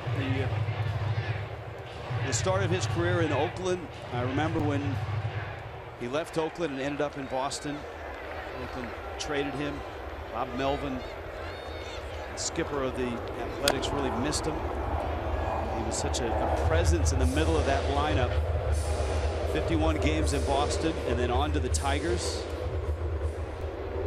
And then the trade that shook up the Mets. Certainly shook up Wilmer Flores. A trade that didn't happen. I mean, the what ifs, right? Yeah. Carlos Gomez here, would they have that sign? Hard to say, right? But you know, this guy was such a horse. Big swing and a miss, and Conley has punched out Cespedes 3 times, all 3 swinging. Wow, just attacked him. And then watch here again, very almost identical. Upstairs, high fastball, an area in which that Cespedes has a tough time hitting. He likes the ball down. Conley's been exceptional. Baya. It ties his career high 8 strikeouts.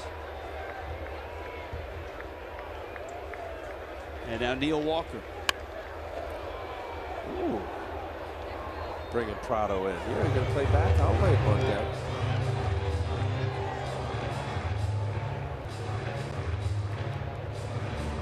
Dustin McGowan, who is impressive on Monday night. Ready in Miami's pen.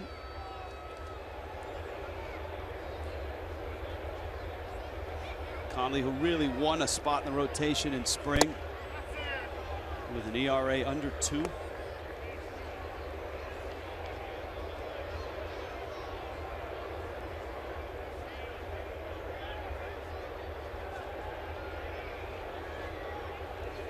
But you never really know with spring, right? I mean, Derek Dietrich had an awful spring for the Marlins. And the Marlins saw him off the bench and what he did with his bat last year. And of course, Dietrich's had a really nice start with some big hits, including 2 last night against Syndergaard. So you never really know. And it's nice to see a young player confirm what he did in August and September and in the spring with his start here, his first start really of 2016. At the knees, Walker not happy. A career high 9 strikeouts. That is a strike. Plenty of the plate. Right at the knees. Super day for Adam Conley. Still scoreless.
Citi Field on a bright, chilly day in New York.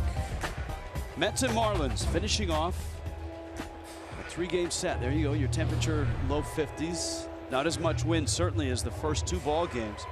And for Miami, a chance to do a couple of things. Sweep the Mets in a 3-game set for the first time in New York since 2009 and put themselves over 500 for the first time since August of 2014. They're going to need some runs here if Miami's going to do it. Jim Henderson takes over for Logan Verrett. Verrett was outstanding. Both he and Conley were impressive. Henderson, whom the Marlins saw last night briefly in the 8th inning. It's too bad Dee Gordon isn't around right now, because that was the at-bat of the night. Henderson with that fastball, and Gordon at the plate leading off that 8th inning. Henderson would throw 15 fastballs to open the at-bat. Gordon would foul off 12 pitches, 11 consecutively. And Henderson finally threw that pitch, that breaking ball, to Gordon, who dumped it into left field for a hit. He would come around to score the winning run. And Martin Prado sacrifice fly. And this is Prado with Justin Bour and JT Realmuto scheduled for Miami.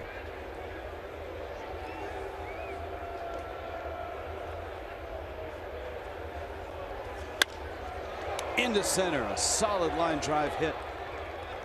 Martin Prado, a 6-game hit streak to open up his 2016. Our Toyota Inside Look, presented by the 2016 Toyota RAV4. I mean, think about last night's game, the stellar matchup, Fernandez, Syndergaard, and it came down to that epic at bat. It really was. It was just a little doinker to left, but wow, how impressive of an AB for Dee Gordon to stay in there as long as he did and get the single off Henderson, ultimately the winning run. So it's Justin Bour now with Prado at first base. The Mets in a defensive shift with a wrinkle to it.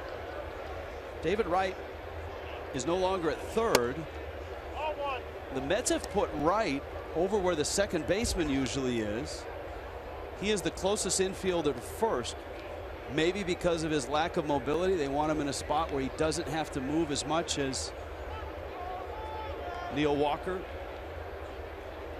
or as Drupal Cabrera. Yeah.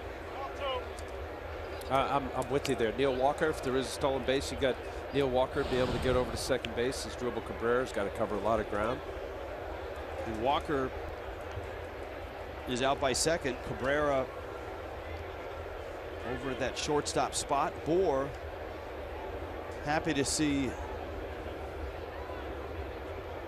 a change on the mound. He was 0 for 2 with a pair of strikeouts his first 2 times up. Henderson has fallen behind him 3-0. I think all these Marlin hitters were glad to see Verrett out of there. Only 3 hits off of Verrett. What a job he did.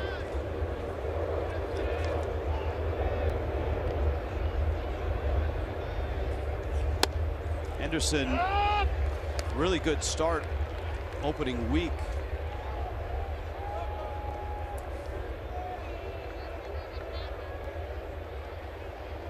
There's the 3 knocks: Yelich, Prado, and Rojas. Yelich and Ichiro with doubles. And Bour walks. And Miami here in the 7th has been able to get into the Mets bullpen and have runners now at first and at second.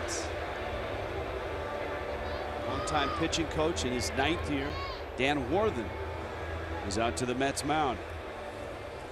You know, that outing last night for Jim Henderson, he's been excellent for the Mets. Had an excellent spring training a couple years ago as a closer with the Brewers. Hurt his arm, shoulder operation. He had 34 pitches last night, which kind of gets in that number. I know it was only an inning, but you're kind of right in that spot. Actually, it wasn't even an inning, only a third of an inning. Walked 2 guys last night, gave up the winning run. But that was a lot of work and a grind, high pressure type pitches. We had the 16 pitch at bat to Gordon, which was a single. He got Ozuna to pop out, but then he had long at bats against Yelich and Stanton and walked them both. Remember that long at bat against Stanton especially. Great at bats. Real Muto. Now you don't have a lot of thunder on deck in Rojas. You have the 9 spot after him. Let's see how Real Muto plays it. He squares. He takes a breaking ball that's in. Mets infield back to the standard configuration. Right on the grass at third. Remember, it's not Duda at first. It's Wilmer Flores, which may provide a little more mobility. More mobility, better arm. Absolutely. This can be a read play for David Wright. That Jim Henderson's got to cover a lot of ground from pitcher's mound at third base. Well, Jim Henderson's got to throw a strike first. And it's 2-0.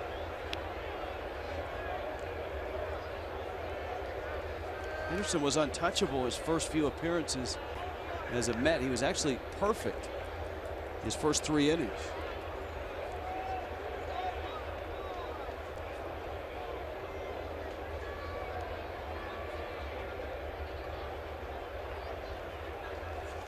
And that's in. You go back to his last 6 hitters faced, including this one. A couple of hits and 3 walks.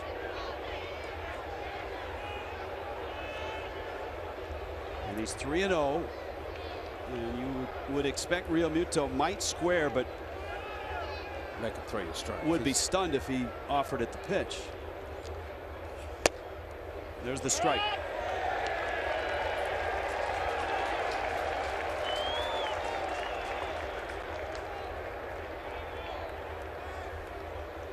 Well, Mattingly's got some options, right? You bench strong with Ozuna, Echeverria on the bench.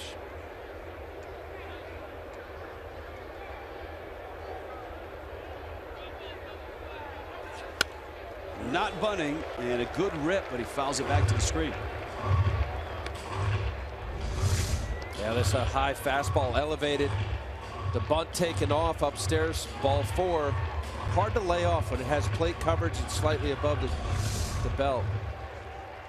Although it was a ball. Full count, nobody out. Prado at second, Boers at first.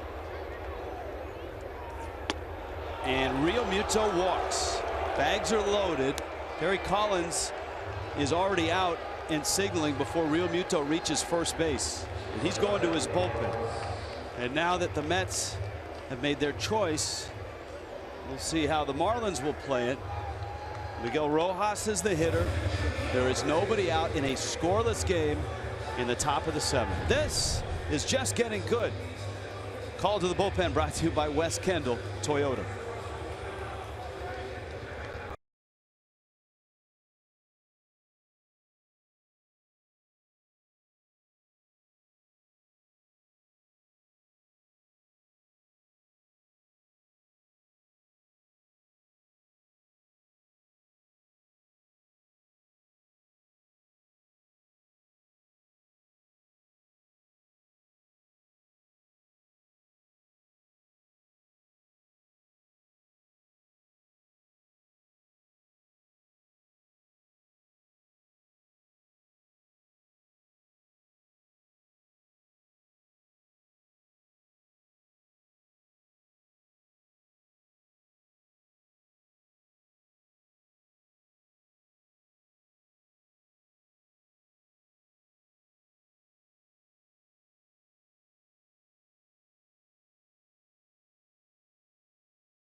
Barry Bonds, Miguel Rojas, and it's Rojas in the 8th spot who has singled and walked.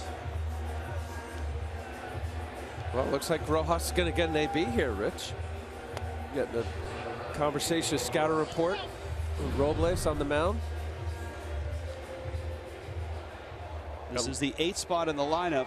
The pitcher due up next. Derek Dietrich is on deck, and there's no place to put Miguel Rojas. Well, this may be a reward for watching the great spring that he had, seeing the at-bats that he's had in this ball game. Not surprised. I know he's given some days off. Is it a full day off? Echeverria on the bench. Ozuna. Now the Mets middle infield is back for 2. The corners are even. You don't have great speed out there. Prado, Boer, Real Muto, the fastest of the 3. He's at first. Robles. Bends one in there for a strike.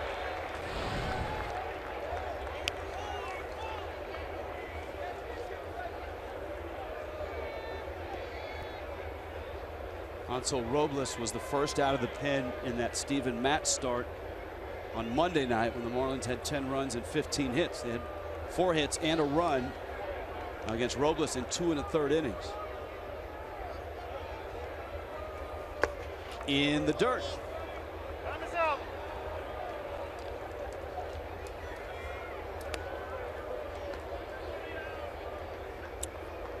Robles going with the slider, downward action here. As a hitter, you want the pitcher to elevate something where you can get a medium fly ball even.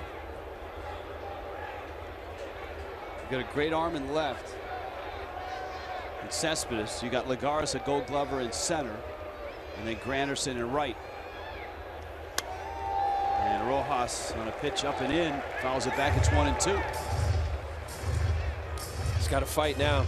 You got a tough pitcher, Robles, plus velocity, good slider.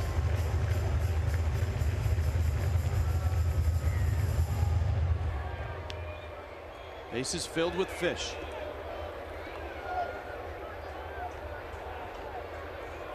Dietrich on deck. You go back to the slider.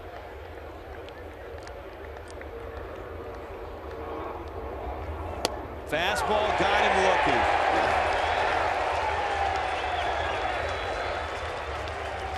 Gosh, tough pitch right there.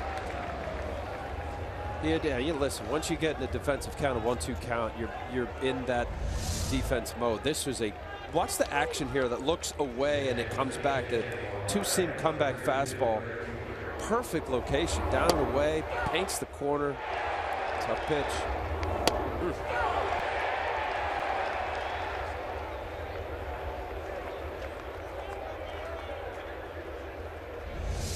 So Robles now, and here is Dietrich. Dietrich last night against Noah Syndergaard, RBI single and a double. And in a big spot here, he's been terrific in this role this year. And a fastball misses out.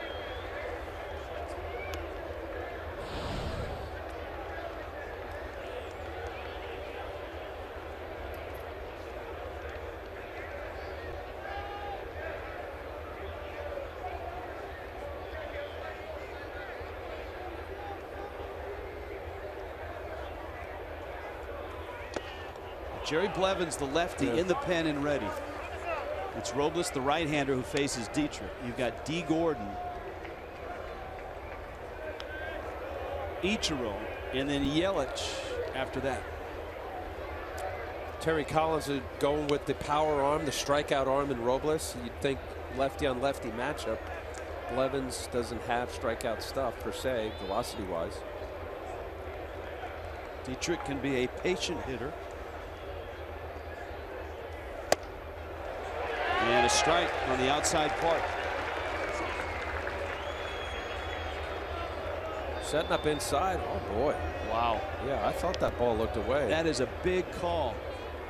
Instead of 3-0 now with bags loaded, it's 2-1. And Robles is back into the at-bat.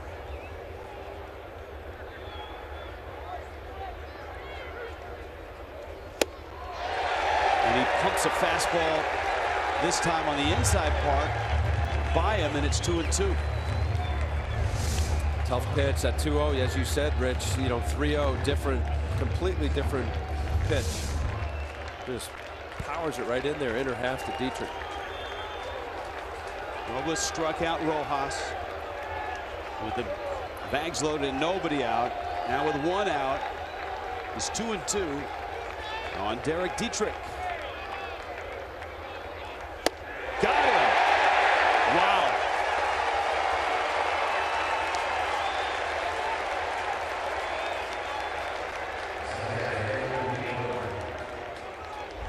That ball's just right by him.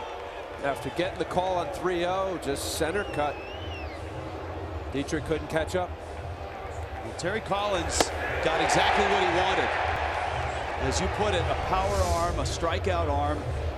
He gets a pair of strikeouts, and now he's going to go to the lefty Blevins for the D. Gordon at bat. West Kendall Toyota with this call to the bullpen. Top 7, still scoreless.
With a double switch.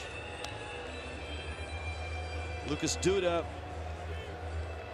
comes into first. Wilmer Flores stays in the game and slides over to second. And Jerry Blevins is in.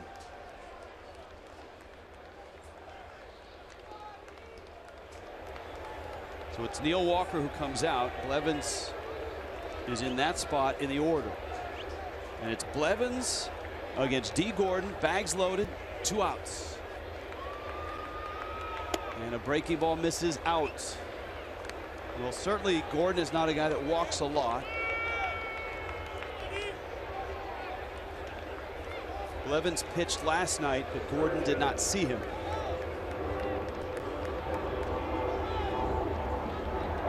He pitched Monday night. And Gordon had an infield hit against him. Fastball in. He's got to come to him. He said he doesn't walk a whole lot. Make sure it's a cookie. Perfect pitch. That one just off the edge. Prado at third, Board second, Realmuto at first. And that's out. And it's 3-0. Prado waiting. Bohr walking. Realmuto, the trail runner at first.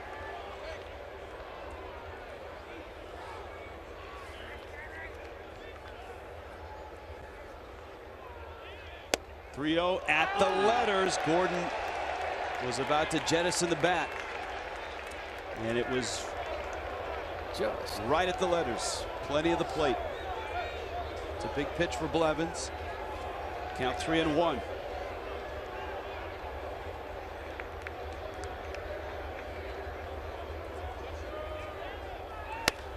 Gordon to right. It's high and it's deep and it's down the line and it's foul just a few feet from a grand slam. That was not foul by much, and it bounced off the facing of the second deck. My goodness.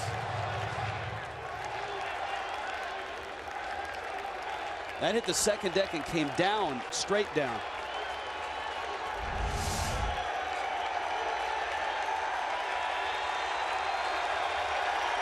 Now it's full. Now the runner's on the move. 2 outs. 3-2 to Gordon. Flips it to left. Cespedes there. And the Mets bullpen pitches out of a bases loaded, nobody out jam. It's still scoreless.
Seventh.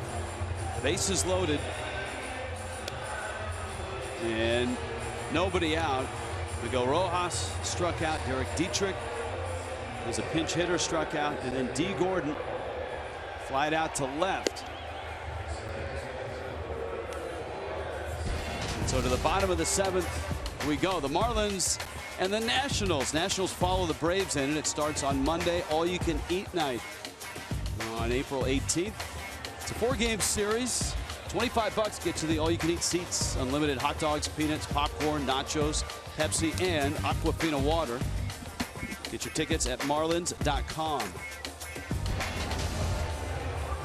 Don Mattingly and the Marlins now going to have to try to keep it at a scoreless game, and they're going to turn to their bullpen. And a guy that pitched quite well the other night and looked good doing it, Dustin McGowan.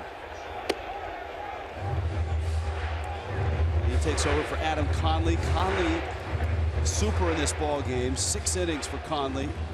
The career high 9 strikeouts, 4 hits, did not give up a run, and he walked a hitter. great game from Adam Conley. Boy, what a heartbreak inning, huh? Bases loaded, nobody out. The big strikeout, Miguel Rojas. Pinch hit Dietrich. 2 big strikeouts there. And a liner in the center field. Wilmer Flores opens the inning with a hit.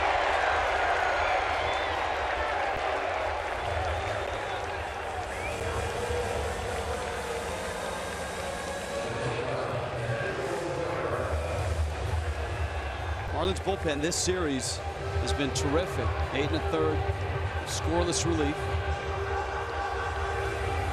As Drupal Cabrera flips around left-handed, 1 for 2 right-handed in the ball game.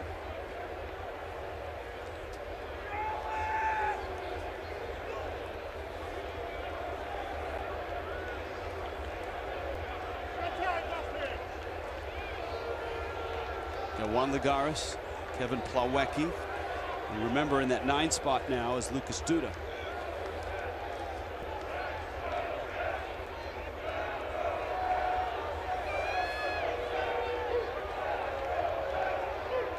Gowan, who has overcome so many injuries and all of the hard work, the rehab to get back to the big leagues.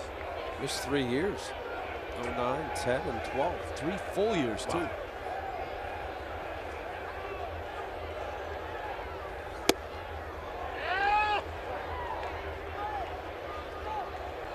But he looked great in the spring, and that has continued into the regular season. He's going to be a good option for Don Mattingly for late inning, as we see here.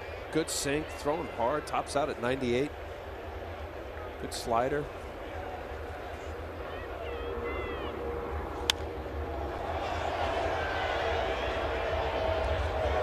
Marlins bullpen has been used more than any team in baseball in terms of innings worked.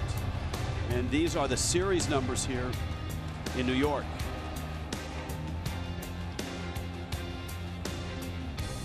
I guess that rain delayed game kind of ruins that. Yeah, that adds to your innings. When you get 1 inning out of your starter and then you see an hour-and-a-half rain delay, ruin everything. Counts 0-2, and of course it was Adam Conley who started that game in Washington, D.C., and he certainly did not show any signs of a guy that has had the layoff, the type of layoff that he had, because the Marlins held him in reserve for a couple of games just in case they needed a long man, since he was due to throw. He did throw kind of a bullpen session the other day, but that's not the same. I think missing a whole start when you haven't started since spring training. 1-2. Well, Adam Conley was excellent. You talk about after a couple innings where he got a little out of sorts. 4th inning, got in a jam, base loaded.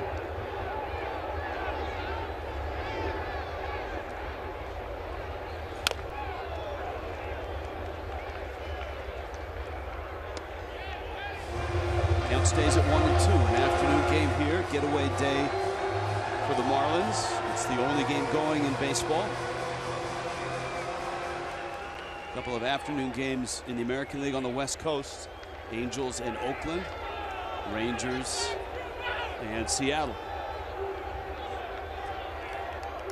Braves and Nationals tonight in DC. In the dirt, and it kicks away from Real Muto.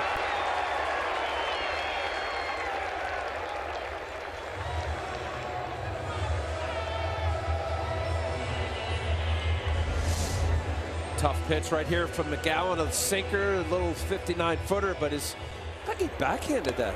Yeah, this is something that the Marlins have tried to clean up from last year. It's one of the reasons you've seen Brian Schneider so active in spring training, and that is blocking, framing. Real Muto, a very athletic young catcher, would like to have that one back. Count 2-2.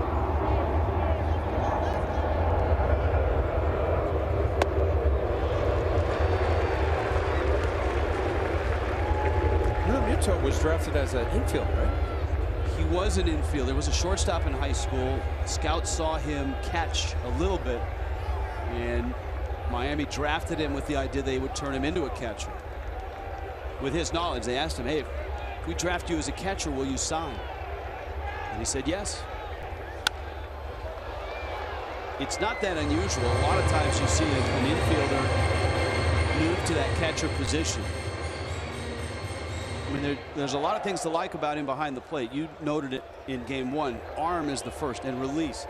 Fastest pop time in baseball last year, average. The framing is something that oftentimes comes with experience.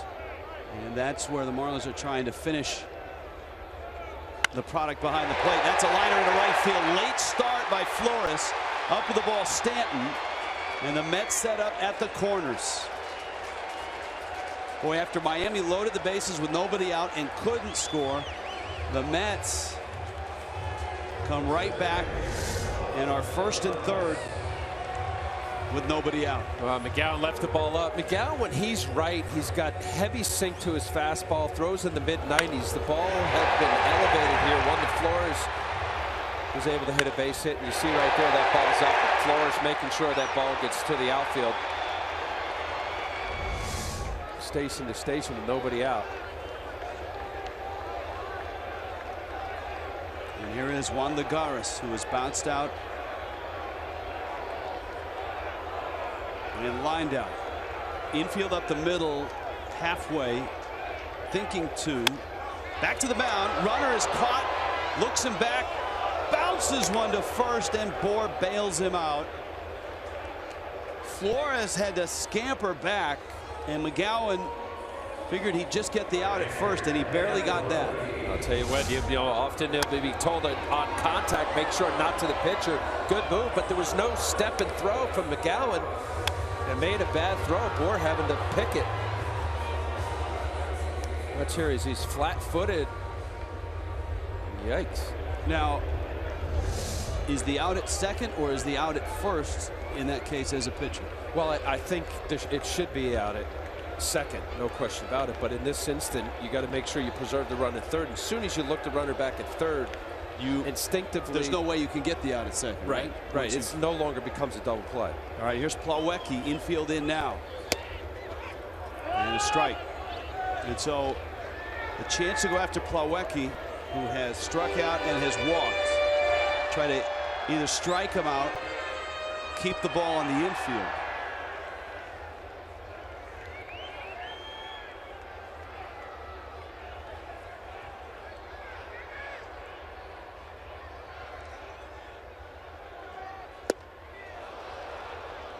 And a breaking ball. And to your point, once he made the look to third, he forfeited the out at second. You know, looking at the how far Flores got off there. You know, instinctively, I don't know, Prado, he may have had him at third. Now he's just trying to get Plawecki at the plate. 0-2.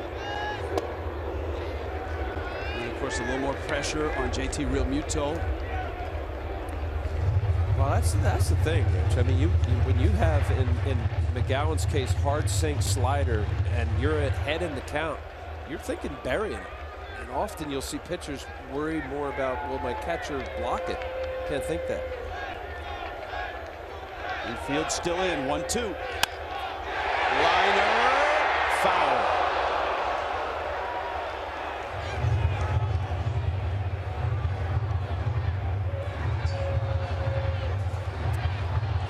Yeah, Dustin McGowan, I don't know if he's just amped up here, but watch where the glove is from Realmuto. And this is a sinking fastball, but you see it's more middle of the plate out over, just going foul, barely.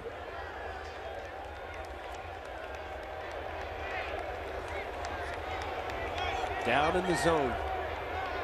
Wilmer Flores at third. Asdrubal Cabrera at second. 1-2 to Plawecki. Stanton towards the line, and it's into the seats.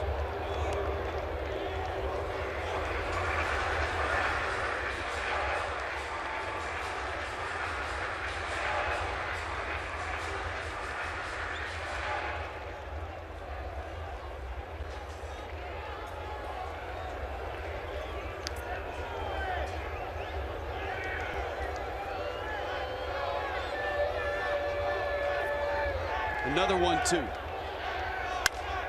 Bouncer by Rojas into left. One run scores. Here comes Cabrera. Throw is cut out at second. But the Mets get two. Kevin Plawecki, a two-run single. And the Mets have the first runs of the day.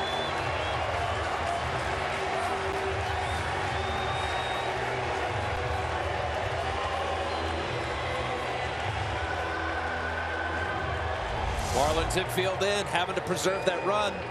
Difference between a win or a loss. Again, the ball up in the zone. Plawecki getting it past Rojas. You see the Marlin infield, especially where Rojas was really in. Maybe that angle not enabling him to get in front of it. Good snap tag from D. Gordon to get Plawecki for the second out. Lucas Duda. His first at bat, he came in a double switch. And the Marlins certainly in the back of their mind have to be kicking themselves. Bases loaded, nobody out. Opportunity to score first, and they did not.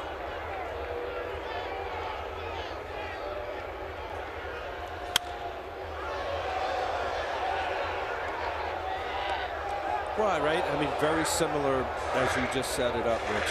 Circumstance of the previous inning, right? Rojas, bases loaded, nobody out. Looking, Robles strikes him out, and then Dietrich swinging. And Plawecki coming through for the Mets.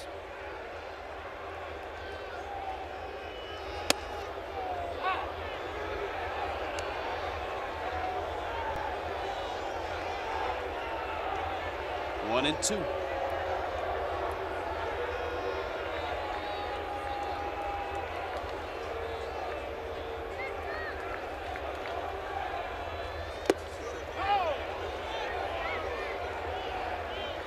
Duda's checked it twice now, and it's 2 balls and 2 strikes.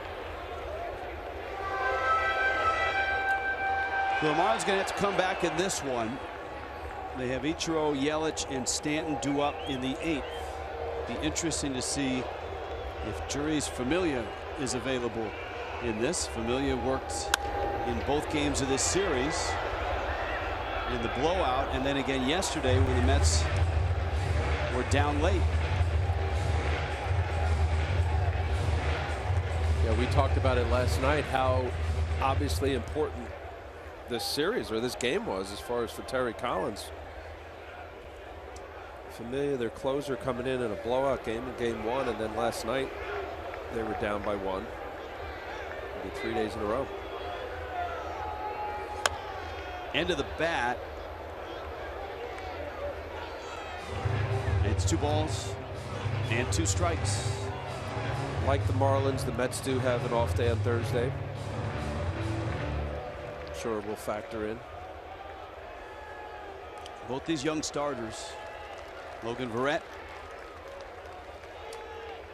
Adam Conley, both 25, both 6 innings. Neither gave up a run. Game in the hands of the bullpen. Mets bullpen pitched out of a bags loaded, nobody out spot in the top of the 7th. Marlins pen has given up 2 runs here. Told you, Ichiro, Yelich, Stanton.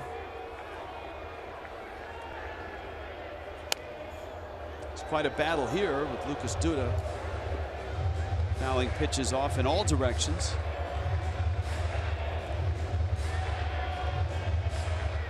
Pitch number 8 he just spun on.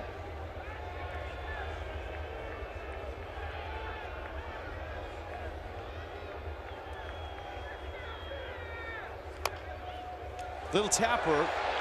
Realmuto makes the play, and the inning is over, but the Mets get 2 and lead it 2-0.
Ichiro in the box. Christian Yelich, Giancarlo Stanton will follow. Jerry Blevins, who finished the 7th by getting D. Gordon to hit a fly ball out, will hang in for the next 2 lefties. And then the question from there is, with Giancarlo Stanton, we were wondering about Jeurys Familia, who would work the last 2 games. And he is up right now in the Mets pen.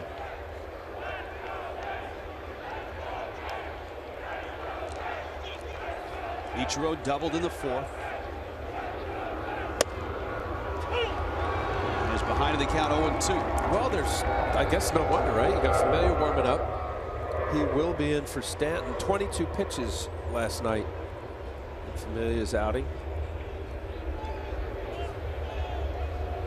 Breaking ball. Ichiro hangs in and pulls it foul. So 22 last night. Obviously, if he's up right now, the plan is for a 4-out save. 14 on Monday, 22 last night. And there is Stanton. So you know, the gamble is if you bring him in and he has to face more than Stanton, and all of a sudden he faces, say he faces 3 guys in the 8th, it's probably not available in the 9th if the 8th goes long. It says a lot. I know we're only, what, 6-7 games into this season? What the Mets feel about this game. Can't get swept.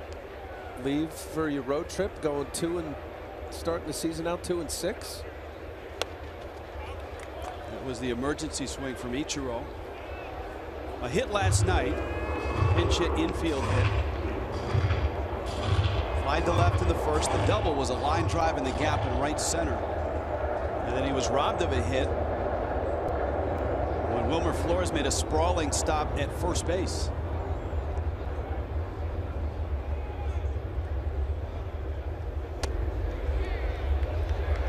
Two and 2. Henderson, Robles, and now Blevins. And it looks like Familia is next.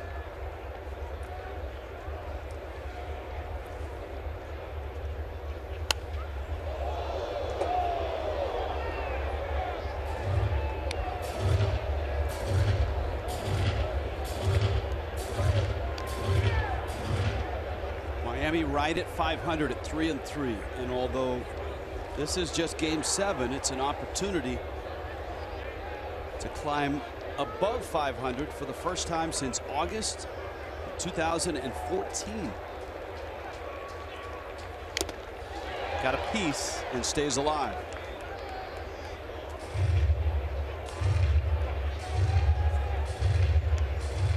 Mets news. There was a question as to whether they would disable Jacob deGrom. He's going to meet the team in Cleveland on Friday. His wife just gave birth a couple days ago. And he will attempt a bullpen session for the first time since straining his lat on April 8th.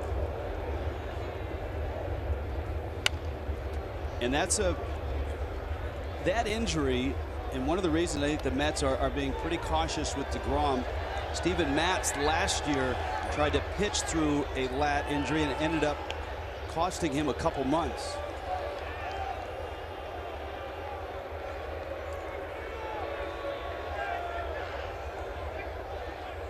Ichiro right now in full protect mode.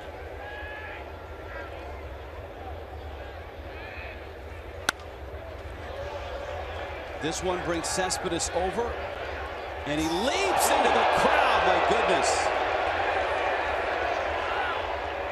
And let's hope everybody is okay.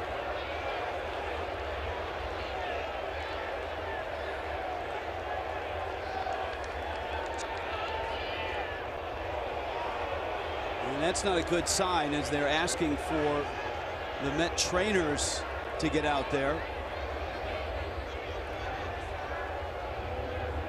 Yeah, the idiot with the cell phone. Just put it away. Wow, how about this? Ooh, the gentleman took full force on that left shoulder. And the fans underneath.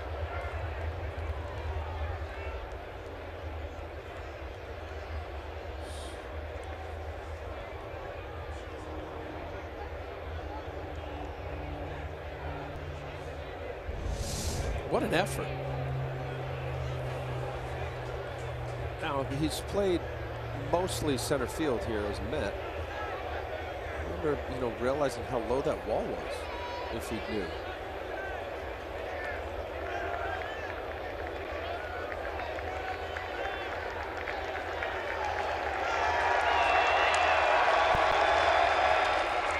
Cespedes right now emerges, and you can tell he wants to keep playing. Terry Collins wants to make sure he's all right.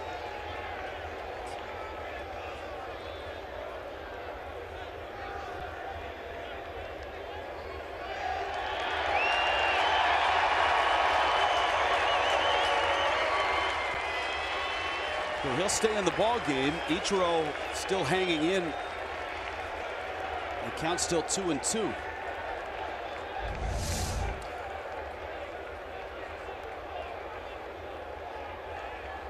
I mean, pretty amazing. Actually, pretty amazing that he continued with the effort, because even if had he caught that, he was in foul territory.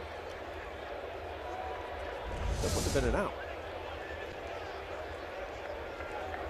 Yeah, he's in the seats. Yeah, well, I mean, if he stays inbounds, what an effort. 2-2 to Ichiro.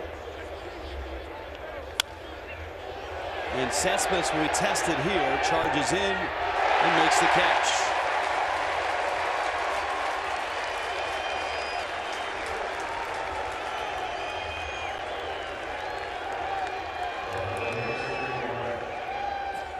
Yelich coming to the plate. Fish Family, the exclusive loyalty program of Marlin fans. To learn more, go to marlins.com/fishfamily, and the bonus code today is rivalry. Yelich 1 for 3, a double. Christian Yelich has hit in all 7 games this year.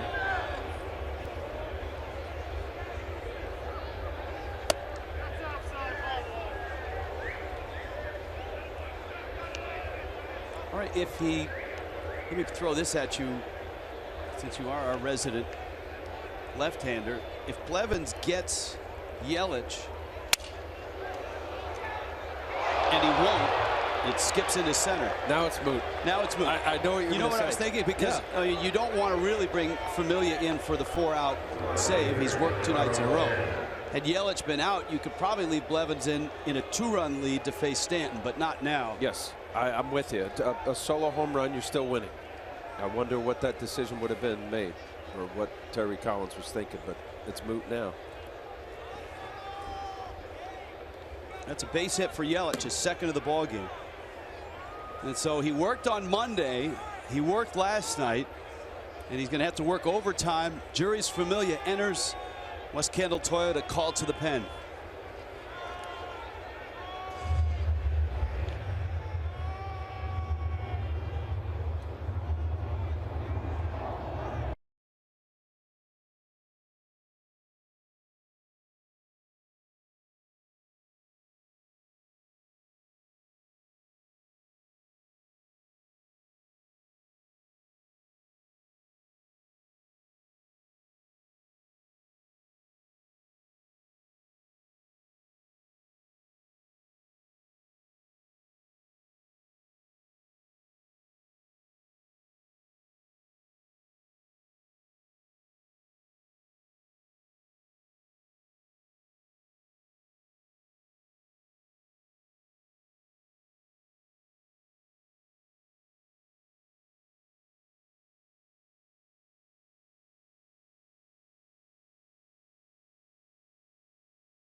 Marlins in the 8th have Giancarlo Stanton coming to the plate. Mets have Alejandro De Aza in left field. Cespedes moves to center, and Juan Lagares comes out of the ballgame. But the bigger story is this guy, Jeurys Familia, who had a really nice year last year as the Mets closer, an ERA of under 2, 43 saves, has that devastating split. This is his 5th appearance and his 3rd in 3 games. And for the first time, he's on the mound with a lead. He came in a blowout to get some work, got a lot of work last night through 22 pitches when the Mets were down a run. And here he faces Stanton. He pours in a strike with a fastball.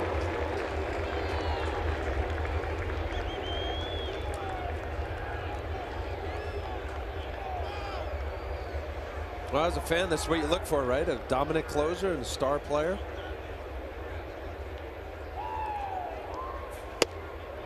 And breaking ball, strike 2.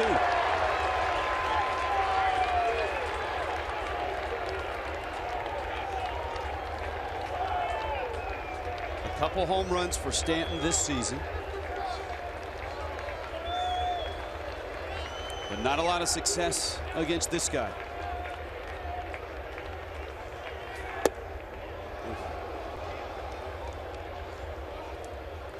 One and 2.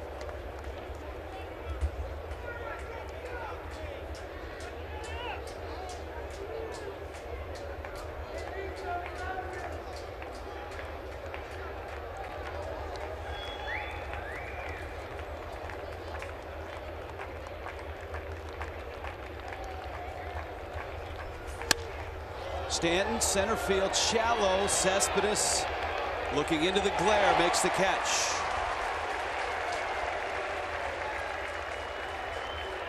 And so Familia gets an out here. And here comes Prado.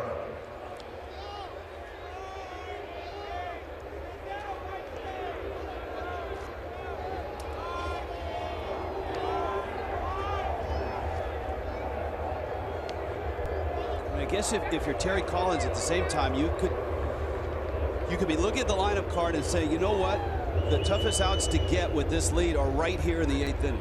And so no hesitation to bring Familia in. And if he has to use somebody else in the 9th, maybe so, as a base hit into left field. And the way this is starting to unfold now, with Prado's hit, Familia having to face more than just Stanton, more than just Prado. Now here comes Bour. So rather than save, I mean, look, that's one of the debates in baseball. And I know this is an 8th inning and it's a 4-inning save situation. As Echeverria comes in to run. 5 innings. A 5 out. Yeah. 5 out with the base hit by Yelich. So maybe it's, hey, the toughest outs are going to be Stanton, Prado, Bour. And I'll use Familia for that and worry about the 9th with whatever else I've got. Yeah, the most high leveraged outs to be made are in this moment, and you bring in your best reliever. I mean, if that's the case, you know, where does he go after this? You got Addison Reed, Antonio Bastardo left, and Rafael Montero. I just got to believe that this means a lot to the Mets of not leaving this homestand getting swept by the Mets or the Marlins, and this was a big game. Yelich at second. Echeverria, the runner, now at first. Bour walked his last time up. It's 1-1.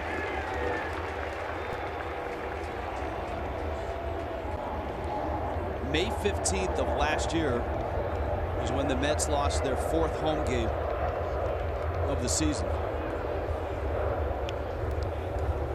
So that's a stark contrast the way this year has started. They're 1-4 right now, and Bour flips that one back into the seats. 1-2.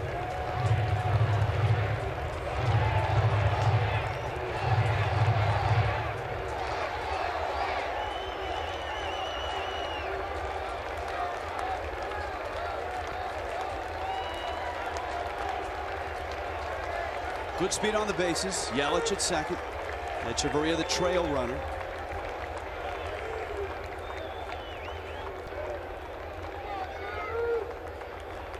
Third hitter that Familia has faced here in the 8th.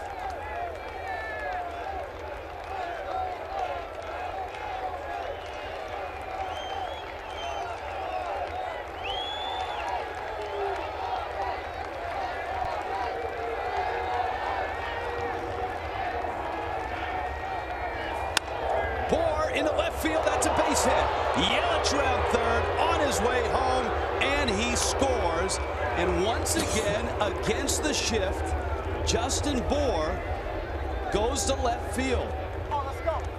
Mets had the shift on. Bohr finds the hole, and it's a one-run game. And now Familia has to face another hitter.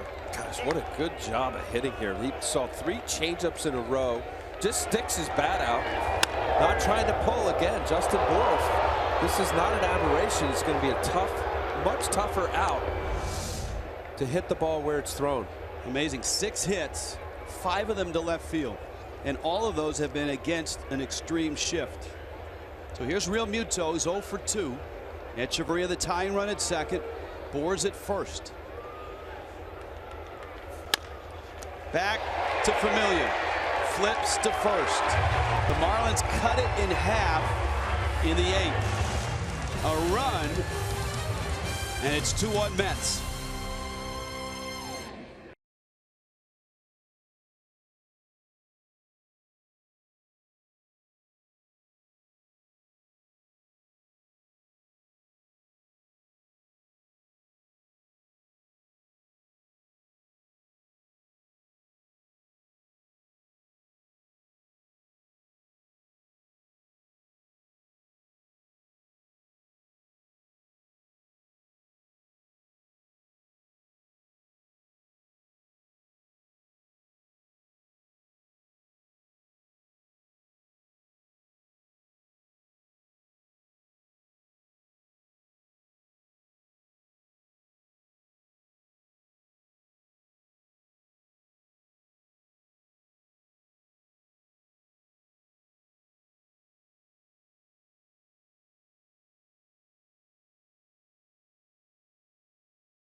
Jeep is the presenting sponsor of Marlins baseball. Citi Field, this was a scoreless ball game until the bottom of the 7th. After Miami had the bags loaded, nobody out in the top half, the Mets got 2. Miami gets 1 back. Another opposite field hit by Justin Bohr. Denny Echeverria stays in the ball game. Miguel Rojas goes from short to third. And Brian Morris will try to hold it at 2-1 in the bottom of the 8th. It's been a fun series. A wipeout win for Miami in game 1. A tight one last night. Noah Syndergaard, Jose Fernandez. Marlins won it 2-1. And here a 2-1 Mets lead. Top of the order, Granderson, Wright, Cespedes. What a game. What a series. Blowout first game. Last night's game 2-1, and here it is, nip and tuck.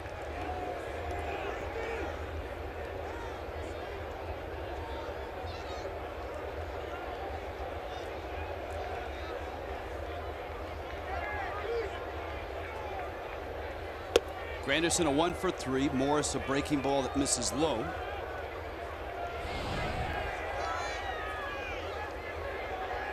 Including this game, the Mets have scored just 8 runs in their last 5 games.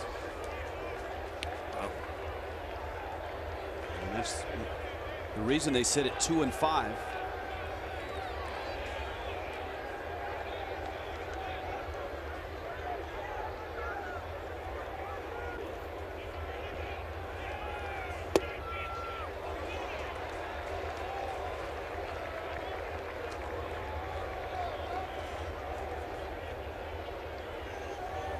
Marlins will have 8-9-1 due up in the 9th.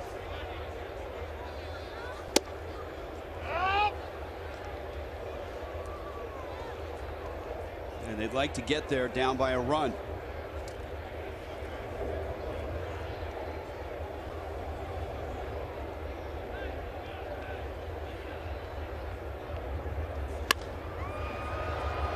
That one popped down the line. Rojas, Yelich sliding, and that is why he won a Gold Glove 2 years ago.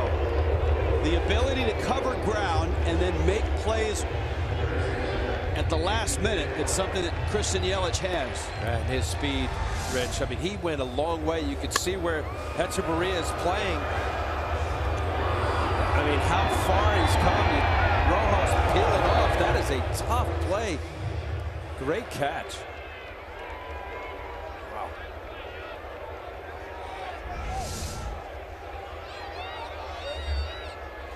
David Wright now.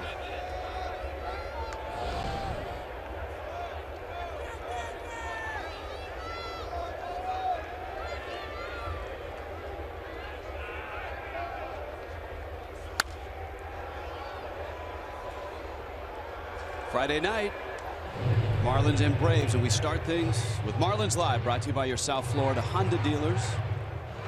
It's Jackie Robinson Day, and Preston and I will be joined in the booth.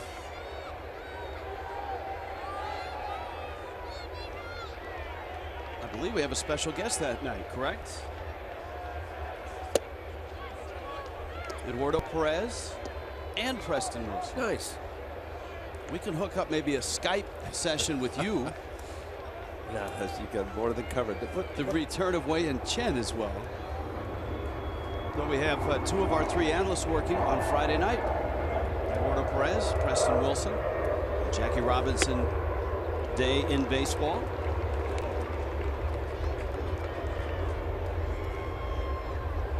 Where will you be Friday night? Check your New Jersey. Check your phone. Home or Secaucus?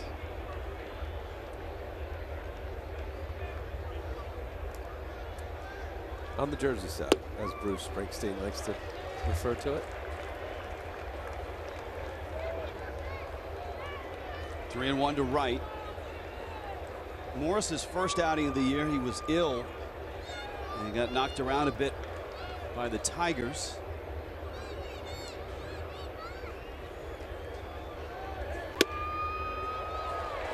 And Wright walks. And then puts a man on for the Cespedes at bat.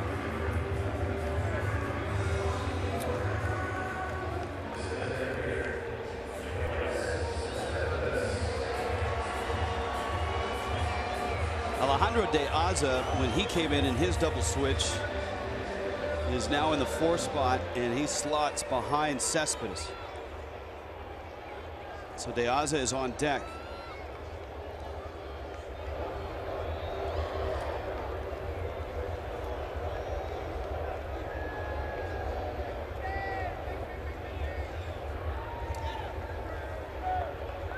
Morris goes to work. Cespedes, a big swing and a miss.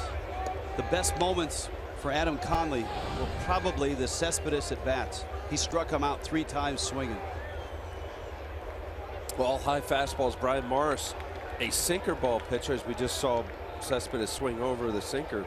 When he's right, Brian Morris, that ball is down in the zone. He's overthrown a little bit right now, elevating.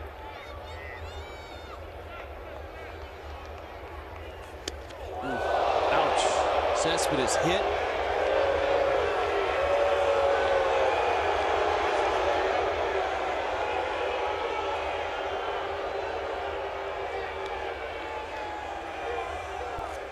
It's been a tough sequence for Cespedes. That dive into the seats, and he was slow to get out. Looked like it clipped the elbow. Yep. Well, 3 strikeouts, jumped into the stands, and now he gets hit in the elbow. Not a good day for Mr. Cespedes. But for the Mets now, they've got runners at first and second. And here comes De Aza.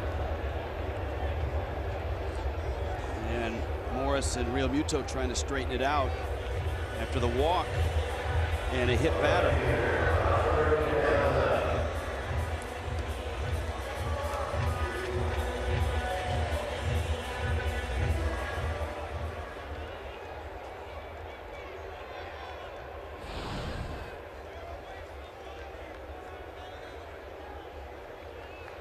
Now De Aza came in the double switch defensively.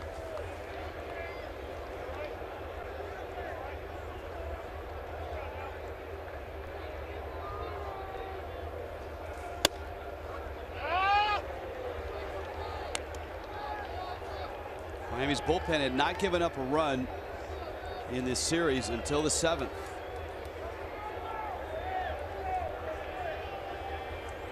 Justin McGowan in his inning of work gave up that 2-run single to Kevin Plawecki through a drawn-in infield.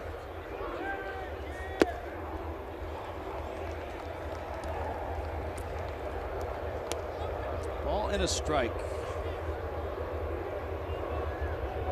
De Aza, former Marlin, had some nice years with the Chicago White Sox.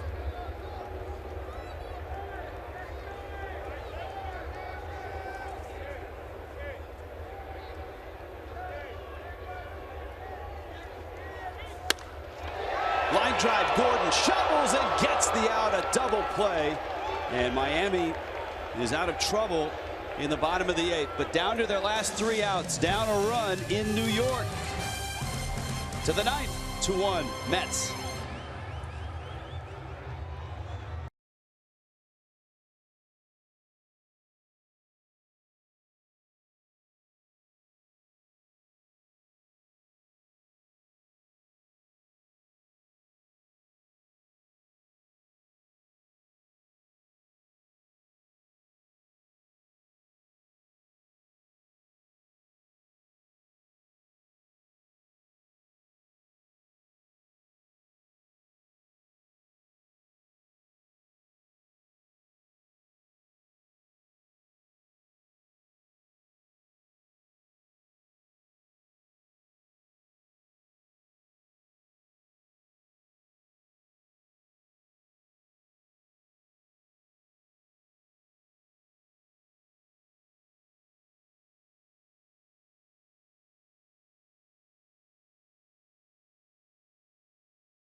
Marlins baseball on Fox Sports Florida is brought to you by Southwest Airlines. Transparency, low fares, nothing to hide.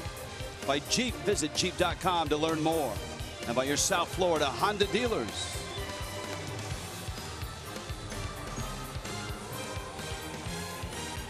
La Lechonera brings you this Wednesday showdown, and it's essentially what you've got here in the 9th. Jeurys Familia, Mets closer, who has been worked hard this series.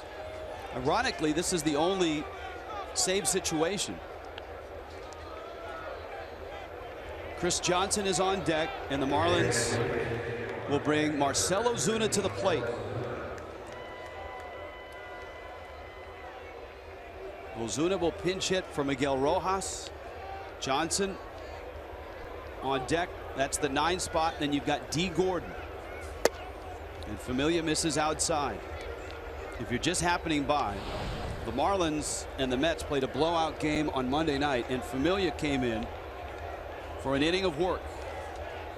And then last night in a 2-1 game, Marlins up, Familia came in for an inning of work.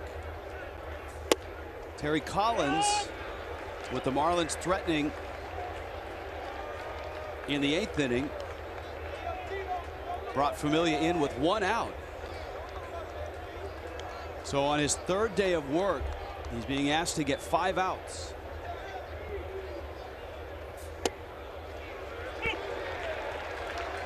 I keep going back to this, Rich, but this was a big game for the New York Mets. You know, there's an off day tomorrow, so everybody has a chance to regroup. To leave here 2-6 to go to Cleveland just didn't sit well.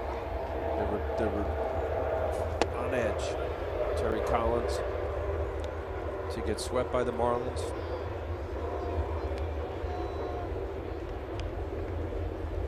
Ozuna with a count 2-2. Ozuna 1 for 5 last night. Homered and doubled in game 1. And he sends a little pop that's run down by Flores.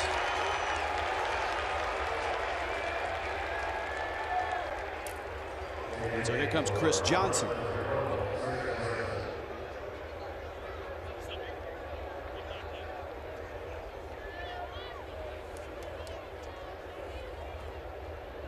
Marlins have used Derek Dietrich.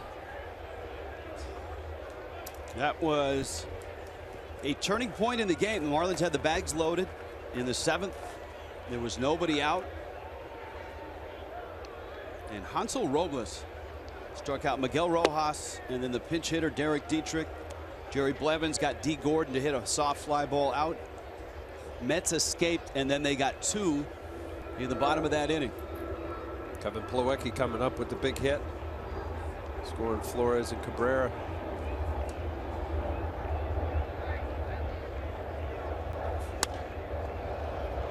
Yeah, that's the moment.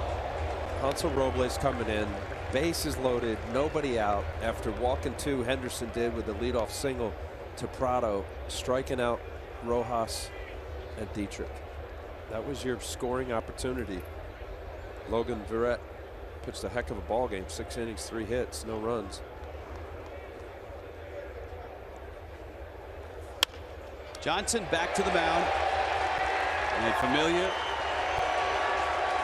has 4 of the 5 outs he's been asked to get. And here comes D. Gordon.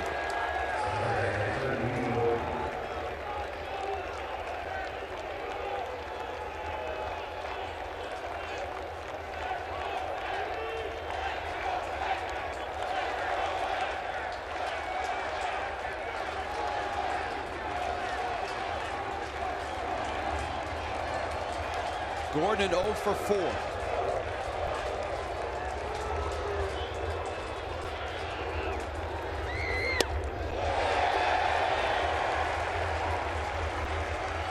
And you remember in that at bat in the 7th with the bags loaded and 2 outs, Gordon hit a ball out, way out, but foul by about 10 feet.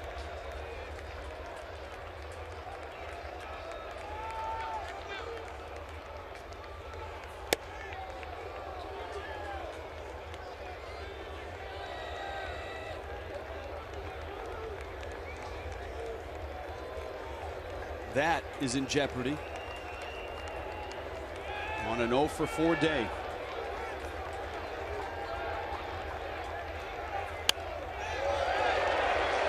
And Familia now just a strike away.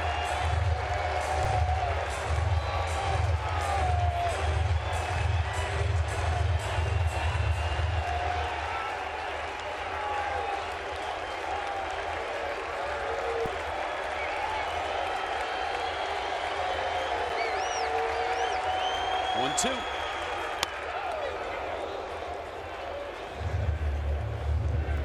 Still grinding it out. D. Gordon, tough at bats. Get a pitch you can hit somewhere, keep this rolling. It needs a real shot. Tro's on deck, and you've got Yelich. 2-2 to Gordon. Got him. And Jerry's Familia. What an effort from the 26-year-old out of the Dominican Republic. Worked in the first 2 games and gets a 5-out save here as the Mets salvage 1 game of this 3-game series and beat the Marlins 2-1. Good job by Familia, no question about it. It really come down to their bullpen. Robles coming up with the 2 big strikeouts, Blevins, and then Familia getting a 5-out save. This win meant a lot to this New York Mets ball club. And so the Marlins head home at 3-4, taking 2 of 3 here in New York, a winning road trip. And the Mets improved to 3-5. Marlins Live postgame. Craig Minervini, Carl Pavano are coming up. Mets win it 2-1.